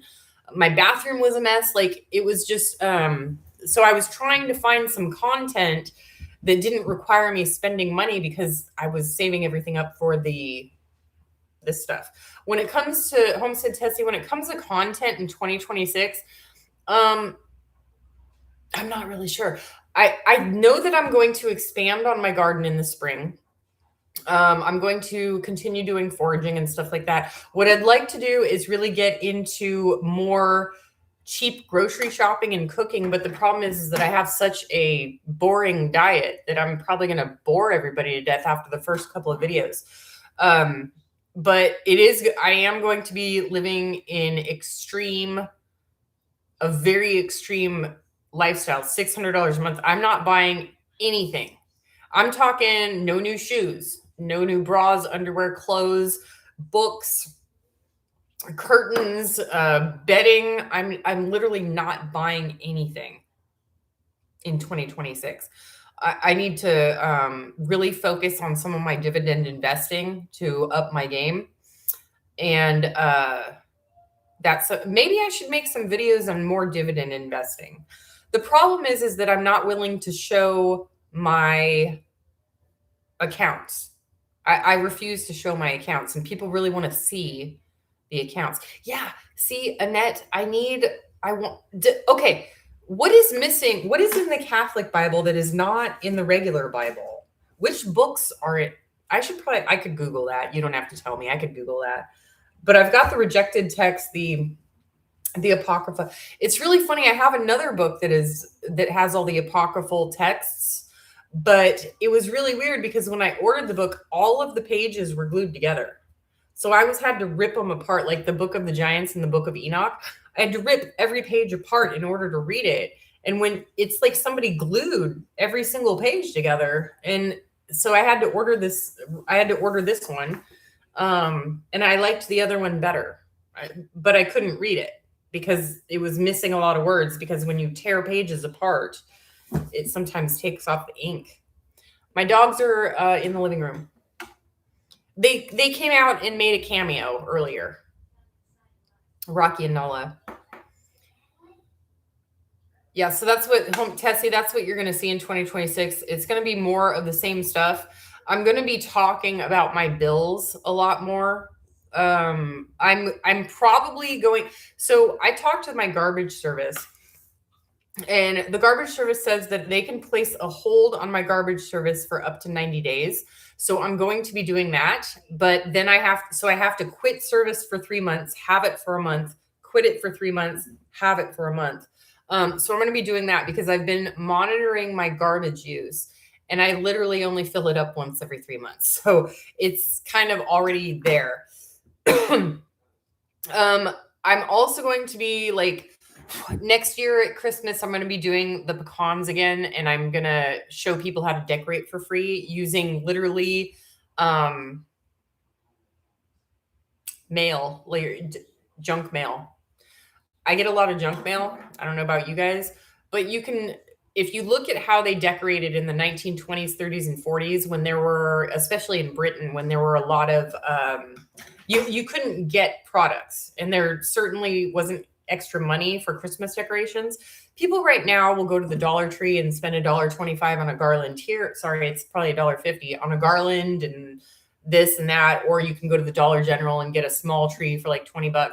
Well, I saw what they did, and they basically they just cut strips of paper, put it into a circle, tape it, and then they put a bunch of circles together, and then they hang it from, the top, kind of like you would do at a party. And then you cut your own snowflakes and hang them from a string and stuff like that. And they didn't always have Christmas trees.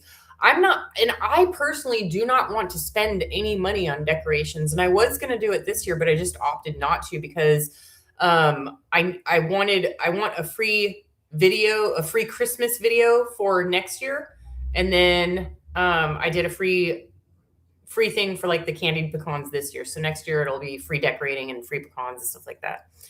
I'm sure I could share my garbage with my neighbor, but I don't need to. I literally use that little amount of garbage because everything that I don't eat. So you can burn all of your paper. I wish you guys could see it. There's like literally a box of junk mail right there. I save my junk mail and I save my Amazon boxes and stuff like that, and I burn them anyway. It's basically a fire starter, and then I pick up wood for free. California, you don't have to pay for wood. I know, Tessa, you did that whole wood hauling thing. Wood here is literally free. Like you can, it's a whole thing. I don't want to get into it. But wood here is free. So, and I like to cook on fire because I think it makes my food taste better. So I always save all my stuff anyway. So you can burn your paper. I compost food and I'm a zero food waste household. So the only thing I have is plastic. And it takes I don't know about if you know this, but like plastic has a way of like condensing when you step on it. So it takes a long time to fill my garbage. And I also have I'm not really sure what it's called. It takes tree limbs and it turns it into mulch, like a mulch maker. Um, so, and then just for to keep the grass healthy, I keep the lawnmower at level 3.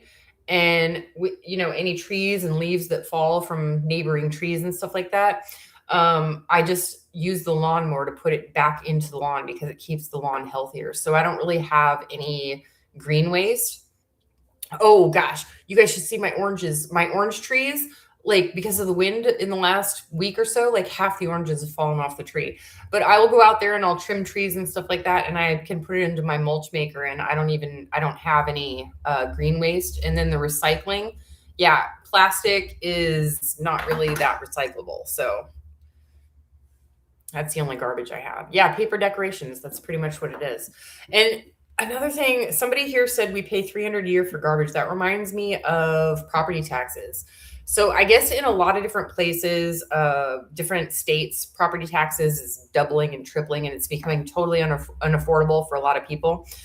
Here in California, we have Prop 18, which means that you are not charged more than 1.5% of your property's value in terms of property taxes.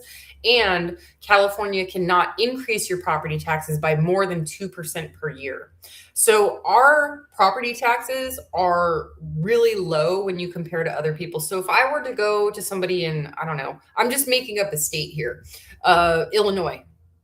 Somebody lives in Illinois and they have $100,000 house, they might have to pay $5,000 to $10,000 a year in property tax. Here, I bought my house for $198,000, and so property taxes hover around $2,000, and I can budget based on a 2% increase per year, so it doesn't go up more than $150 a year. And it can't because we have Prop 18. That's a law that was put into effect in 1978. So people really, really like to give California a really hard time because of our politics. But like I said, we have some amazing pockets in California. We are basically paradise on earth with Yosemite, Mount Shasta, beautiful hiking up here.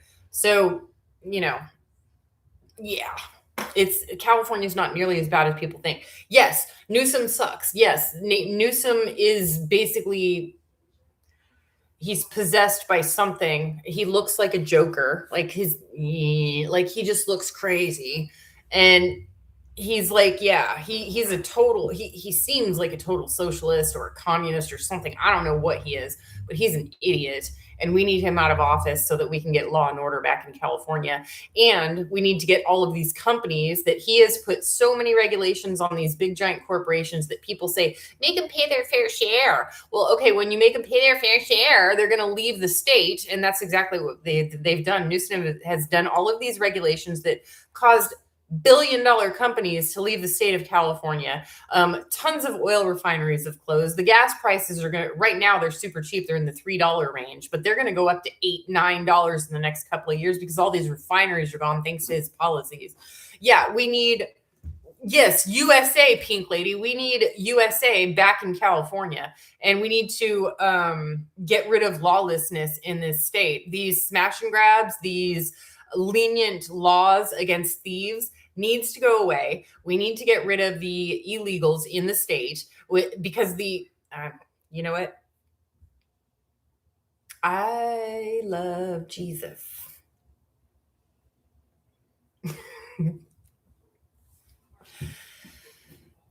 Yeah, Gavin is who was his aunt? Pelosi? It's funny how Pelosi made less than 200,000 a year, but she has like $300 million. And it's funny how Newsom only makes like 150, 180,000 a year, but he just bought a $9 million mansion. There is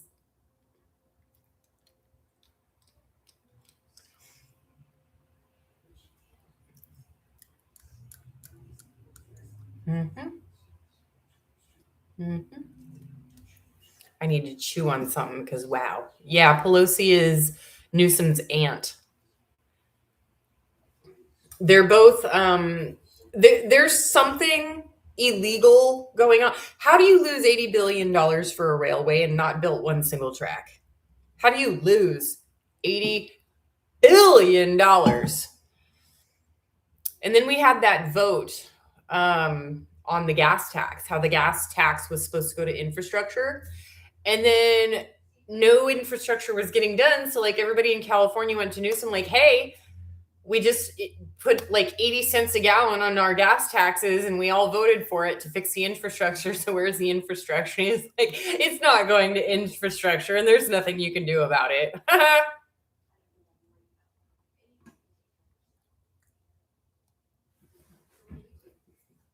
No, there is no church today on, well, maybe there is. No, because our church put out a post. I don't think there's church today. I think it's church tomorrow. Corruption. I don't, they have to put it through. I'm just wondering how many different things they have to put it through in order for it to be non traceable back to them. How do they do that? Today, what is today? Today is Wednesday.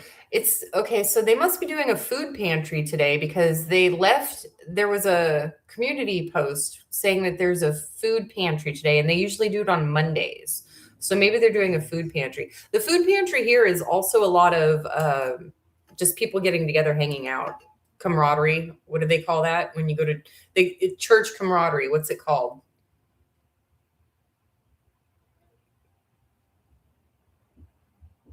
They probably do pay the people off.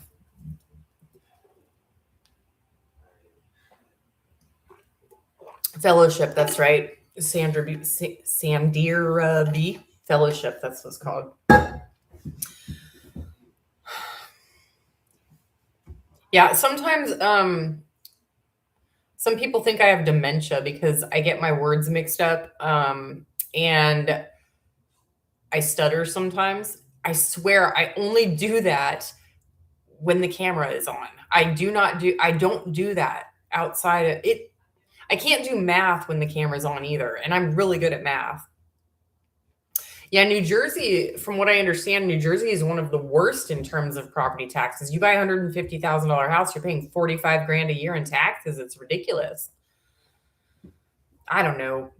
Some people think, I don't know, people are weird. They think I have dementia because I can't think of words. I actually I take that back. I have always been that way because when I worked at Restoration Hardware, I was on the email team. And it's funny, we mostly work in silence. We worked in silence quite a bit because you're typing, you're not, it was on the email team. And I was known for being very random, but I would just belt out, what's the word for, uh, what's the word for a dry washing machine? A dryer? Oh, yeah, dryer. Okay. That was just an example. I've never actually asked what a dryer was, but just random words I can't think of. Dinner is going to be my chicken. I've got chicken. Vegetable is going to be canned green beans or peas. And then I have a ton of cookies from my neighbor who I'll probably eat a cookie for dessert, but I need to go through those. She gave me too many. She gave me a lot. Yeah, could be ADHD. I don't have HD. See, there I go again. I don't have ADHD, but yeah. All right, guys, we got 10 more minutes. Cookies. Yeah, she made a whole bunch of different ones too.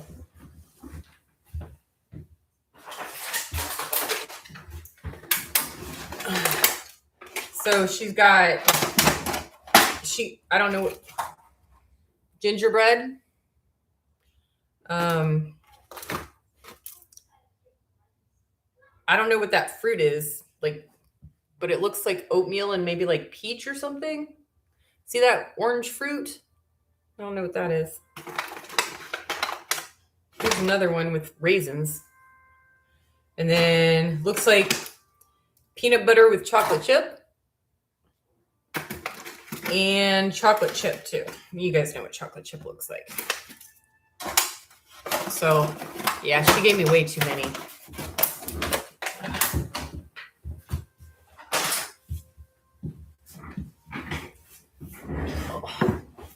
Oh yeah, freeze them. I probably could, huh?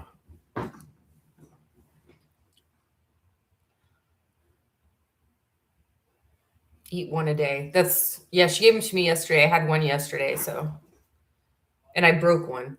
So I had like 1 1/4 cookie. Yeah, my neighbor is really cool. I've got some really good neighbors. I only have one bad neighbor. That guy. But yeah, Diane is awesome. Tommy is awesome. I've got let's just say Val, because I can't say the word Val across the street.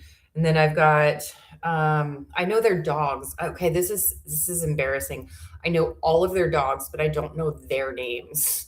But their dogs are Coco, Oso, and Cairo. Cairo is a German Shepherd. I don't know if they have a building, an ADU unit in their backyard, and I don't know if Cairo is like from somebody who's renting the ADU unit. But he is a big old German Shepherd, and I'm usually I'm not afraid, but intimidated by German Shepherds and Doberman Pinschers. Every other dog I'm fine with. I love pit bulls. I love the big giant Akita, like big dogs. But I do love dogs more than most people, yes. But the German Shepherd, I was intimidated by him at first, but you start giving them cookies and they start acting really nice. So Cairo is funny. I've always given Coco, Oso, and Nova cookies. Nova passed away from old age. He was the white poodle next door. He was so old, but he passed away, but they still got the other ones. And I give them bacon strips. So every time I give my dogs a bacon strip, I go next door and I give them bacon strips too.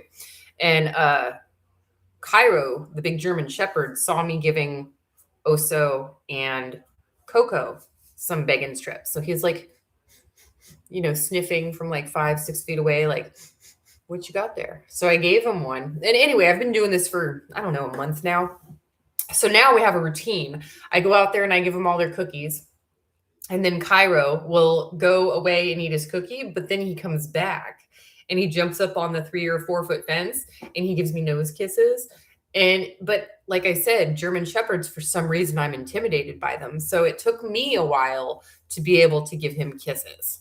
But now, every time I see him, all I can think of is all dogs go to heaven, because he's an adorable boy and he's sweet. Yeah, dogs are my favorite kind of people too. Yeah, I know every animal in this neighborhood. I know all of them. I know Macy across the street. I know Lulu down the street. I know all of the stray cats. Even there's Mr. Wheezy, the cat. And then we've got this street cat named Waldo, who, of course, some jack butt, left Waldo and when they moved. And he's just like the sweet. Unfortunately, Rocky eats cats. I hear some nails. There he is. Rocky kills cat. He's killed 2 cats, unfortunately. So I can't have a cat. And he has not trained Nala very well how to treat cats. So I can probably never have a cat because of Rocky. But Waldo is a really sweet orange kitty. He's a street kitty, but we've all adopted him. Yeah, how are your guys' electric bills? I haven't had an electric bill in almost 3 years. It's been since April of 23 or maybe 24.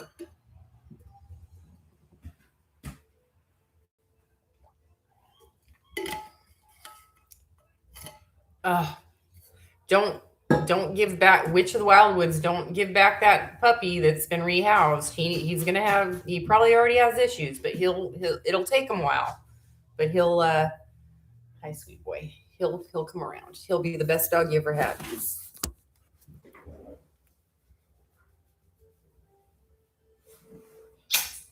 Mommy loves you.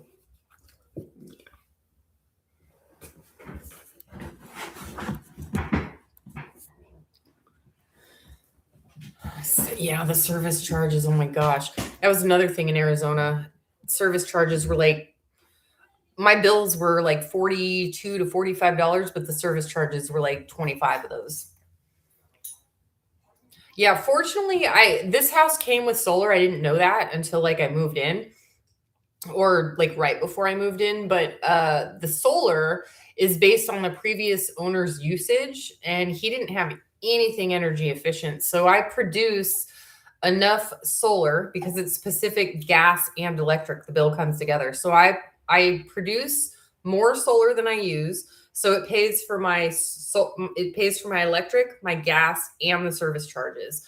I haven't had a bill in forever.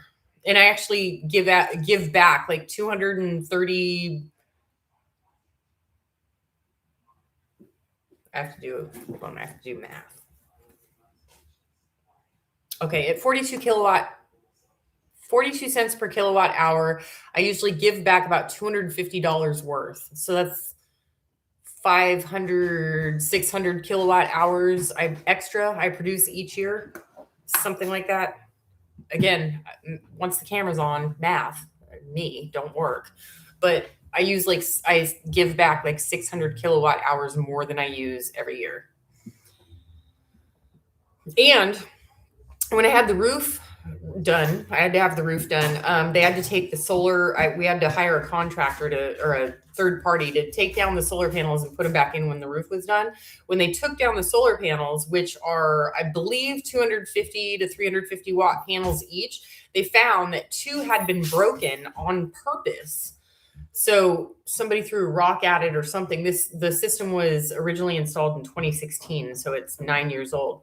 But 2 of the panels were broken, and the solar company that was taking them down and putting them back up gave me 2 free panels to replace those 2 broken ones. So if you take 250 watt panels times 2, so that's 500 watts, you get 10 hours of sun at 500 watts. That's 5 kilowatt hours per day over 365 days per year. That's like 1.5. That's a lot of math, but a lot of solar that was not getting properly put in place. So yeah, 350 a month. That sounds about right. I know a lot of people, I would never lease solar. And if this house did not come with solar, I would be living off of my generators because the prices here are just astronomical. I would not have the heater on.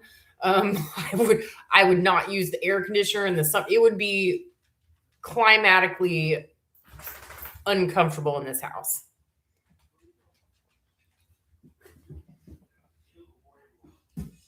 Riders? What are riders? They have added riders and adjustment on basic services. What's a rider? Yeah, the Oops is a really good brand. I don't think that they get enough. I don't think that they give enough. What's the word? I like Oops, Alps, however you say it. You know, this is funny. Jackery has now screwed me over like 5 times. Jackery is available at places like Home Depot and Lowe's. They're one of the most popular brands. Out of all of the Jackeries that I've had, let's say I've had 8,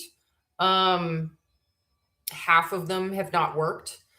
The another 25% of them, after 2 or 3 months, something will go wrong with them. Like they won't be able to charge via AC, or they won't be able to charge via solar. And the last one I have is the Home Backup 3000, which they sent me. And I never published the video because they just basically stopped contact with me. They were like, yeah, we left the video. It's approved. We're going to send you the money. Never sent me the money. And it's sitting in my closet. I have it for sale on Facebook Marketplace. And they basically just sent me a free unit to do nothing with. I mean, if they ever want me to publish the video, it's in my unlisted folder, but until then, like, but Jackery, I don't think I'm going to work with them anymore. I don't know. But the thing is that they're the easiest to sell on Marketplace. So, oh, Tudor 8040, you're killing me. You're eating a sandwich with sourdough and pasta salad. Is there onions? Put some onion in there.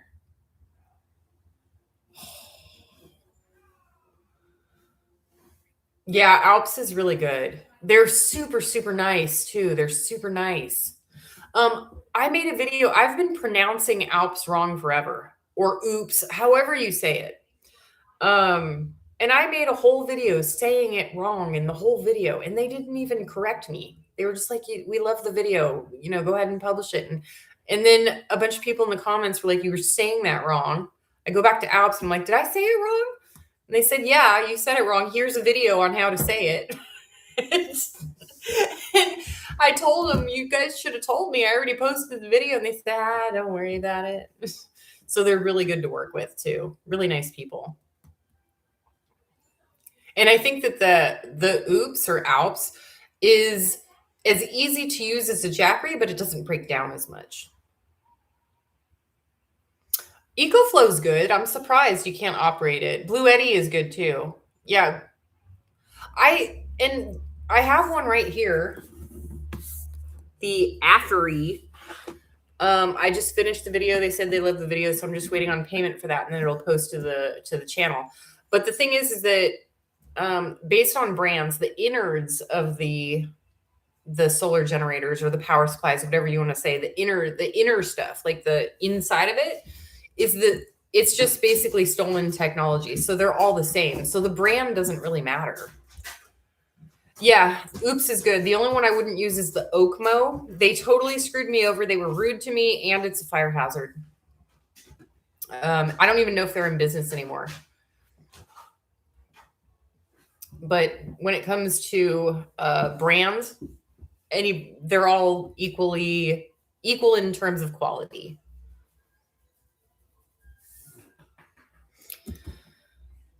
All right, guys. Well, it's 2:00. I've been on here for 2 hours. I've gone on like 2 or 3 rants. And I said I'd only do this for a couple hours, but I'm still here. Yeah, I think that so another thing about that, especially you, Tess, because I know you've got a data center coming in soon. With all these AI data centers that are coming in, it's going to put a huge tension on the grid. Then we've got the climate change, wind gusts, tornadoes in California are expected. And just the heavy climate change that's happening, our grid is going, I'm not going to say our grid is going to go down, but like there's going to be a lot more brownouts and blackouts. If you want to keep your refrigerator cold and you want your TV on, you got to have a generator. And you're so sweet, boy. Rocky's right here. And gas generators, it's so funny. Gas generators are good, but if the power is out, how are you going to get more gas for your generator? So, I think solar generators are just the way to go. Well, Homa Guide, you should have come in 2 hours ago. You can't get over a recent passing of a parent. I'm sorry, Sarah Lars, 8187. You can't. My mom died 14 years ago, 15 years ago. I'm not over it. You just you slowly learn to cope with it. It's going to take time, but things will get easier. They don't get better, but they get easier.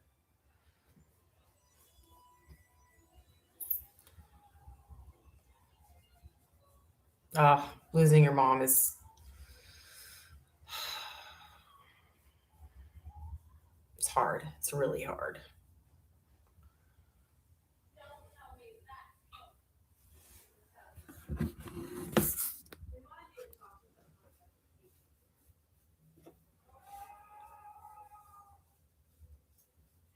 Do you know how cute you are? Do you know this? With a hair right there.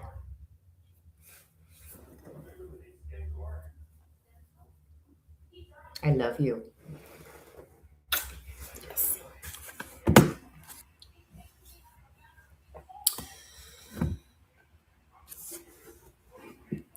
Yeah, I wish I could get a, I don't know about wood stove, but I would love a fireplace. I really missed my fireplace.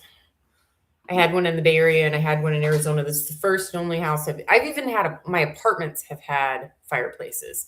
This is the first place I've ever lived without a fireplace, and I got to admit it's weird, especially with the fact that firewood is free here.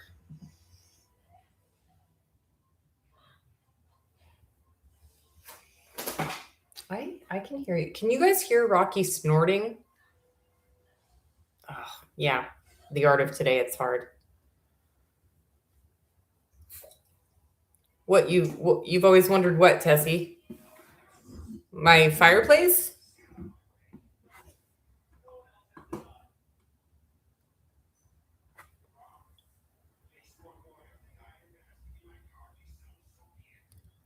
Wait, I'm seeing stuff in here about radiation. What's going on?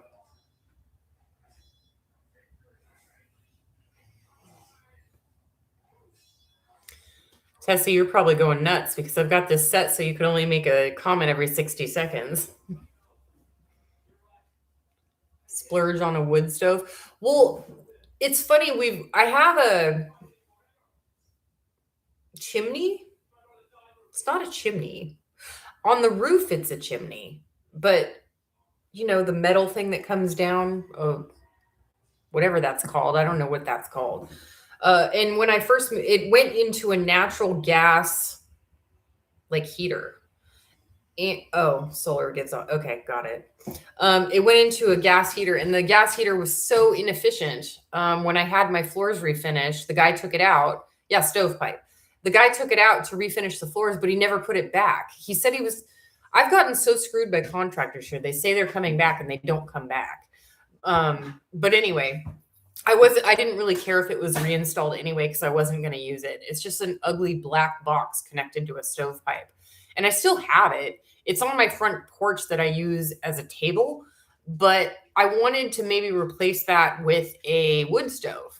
But the thing is that I've already got the mini split, and then there's a heater, like an electric heater that is in my TV stand. So that's already two forms of heat in one room. And then if I add a wood stove, it's like, okay, well, that's three forms of heat in one room. I think I'm overdoing it a little bit. So I'm not sure. Yeah, I do like but I see that's the thing, Tessie. I love the idea of having off grid heat.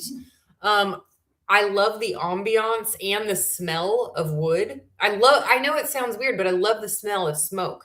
I also love the smell of cigarettes and cigars, but I love the smell of wood smoke, especially the Modesto ash, which grows around here like crazy. Wood is free. Um, but and I have a romanticized idea of cooking on my wood stove, like the kind that has like one or two burners on top, or you can just heat water on the top of it. I'm not really sure. But the thing is that California is different. If I get a wood stove, there's not a lot of companies that will insure me for home insurance, which is already becoming an issue because of wildfires. So I have to weigh the pros and cons. Yeah, at this point, I have so much soap. It's ridiculous. Yeah, the pipe is still there. The pipe is still sticking out of my living room.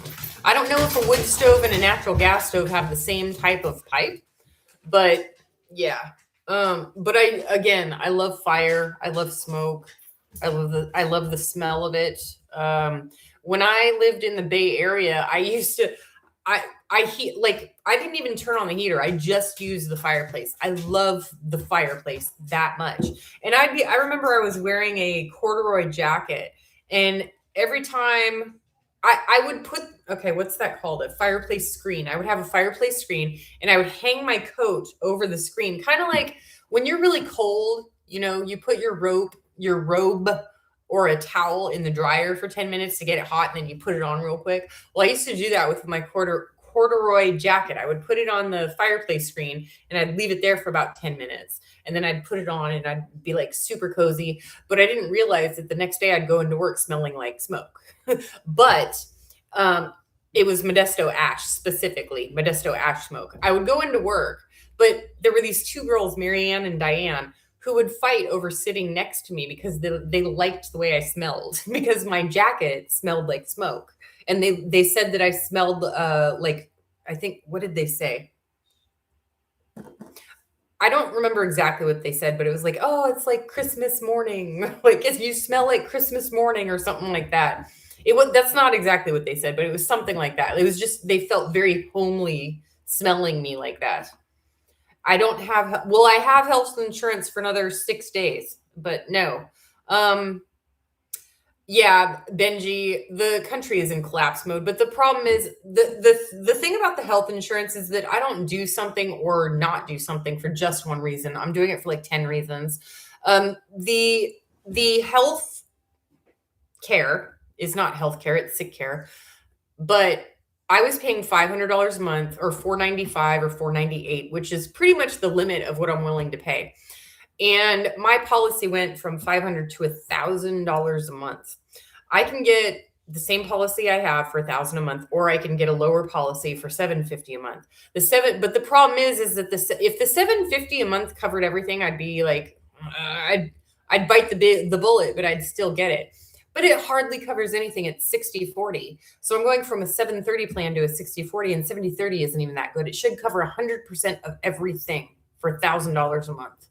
It should cover everything, and it doesn't. So if I were to get in, people are like, what if you get in an accident? I'm screwed anyway. If I get my leg amputated from getting run over by a train, or I have to have an open heart surgery or something like that, the cost of healthcare is so expensive that surgery is going to cost $5 million, and my policy is only going to cover 60 or 70% of that $5 million. So guess what? I'm broke anyway. I'm not, it's going to bankrupt me not bankrupt me, but it's going to make it so I have nothing left. No matter what, it's going to make, whether I'm insured or not. And then the way that the law is set up, they have to treat you no matter what, whether you have insurance or not. And let's say I do have a $5 million emergency. I can write them a check for $100 a month for the rest of my life. That's just the way it is. That's the way the law is written.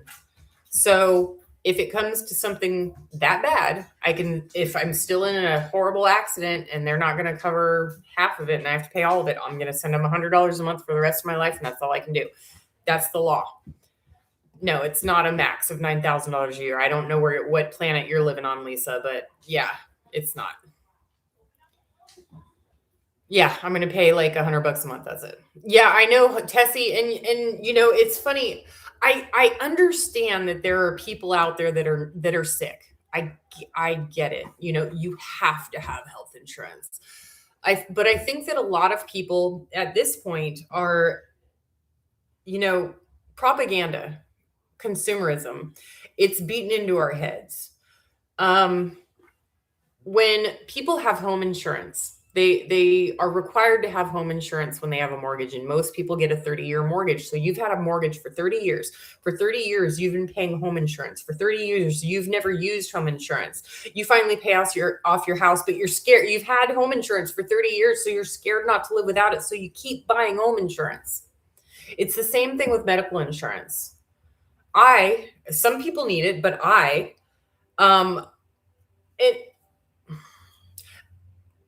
I've not been sick in my adult life. I am not accident prone. I hardly ever drive. I don't, it's not for me. I can't do it. Yeah.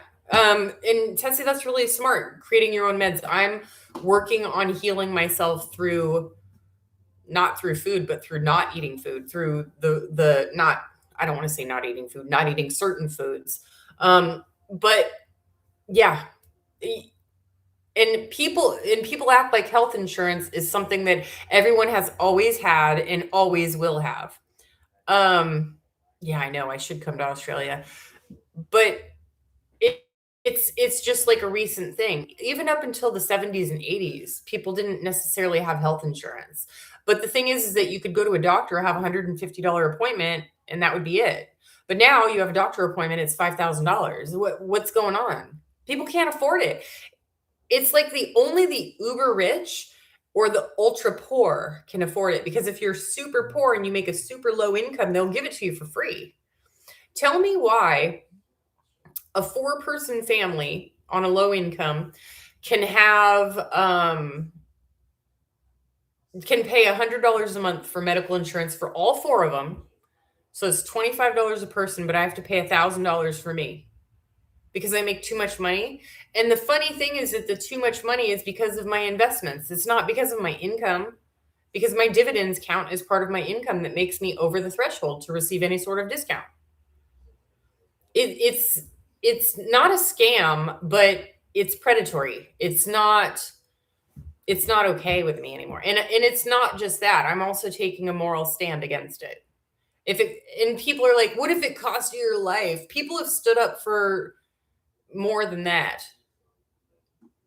and lost their life. Yeah. See, Liz Watson, you're the type of person who should have health care.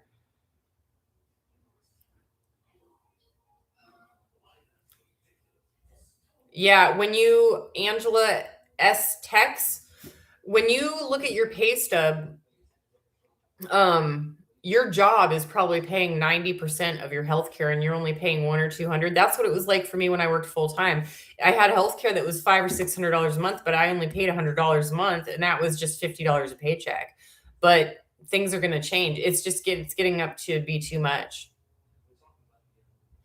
I've heard, there's rumors that if I become like a county or city person, like I don't know, chamber of commerce or something on the board here, that they give you, like, you don't get paid, but you get free healthcare. I'm considering doing that, like running for council or something. Yeah, Home Depot. Look at that health insurance, Tudor 8040. Look at the health insurance at Home Depot. Look at what you get. I had health insurance at Lowe's, cost $217 a month, I believe. It was awful. Awful.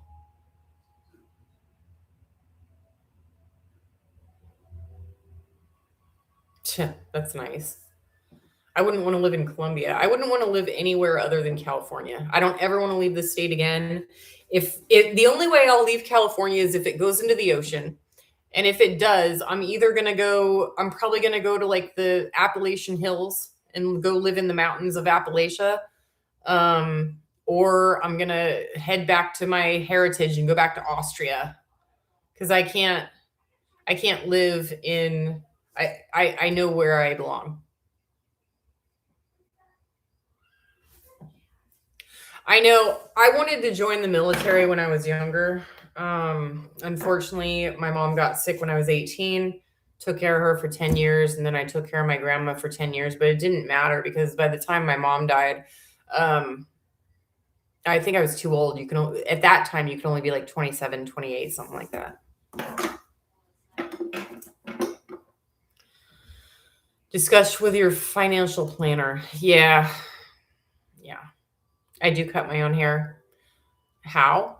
I just did it like yesterday. I just take it and then I take a scissors and I go like that and then I'm done. My hair is usually up in a bun. I almost never have it down. I'm actually surprised. There we go.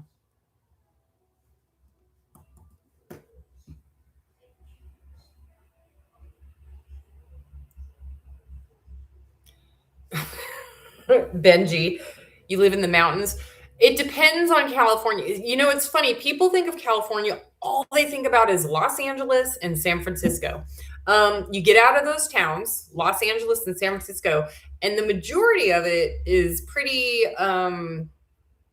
red and normal. Like where I live, come up to Mount Shasta, go up to the Avenue of the Giants or Yosemite, and stop in those small towns and talk to people. You will find they are normal. They are normal. Yeah, LA and San Francisco are two places in California, and I have not. I haven't. I've been to LA within the last, I think, 6 or 7 years. I think 7 years. I went to LA like 7 years ago, something like that. San Francisco, I won't go to San Francisco. I haven't been to San Francisco in like 15 years. In LA, I won't go there unless I have to. Those are two. It's the same as, I probably think the same of those two cities as you do, Benji. It's insanity. I wouldn't want to go there.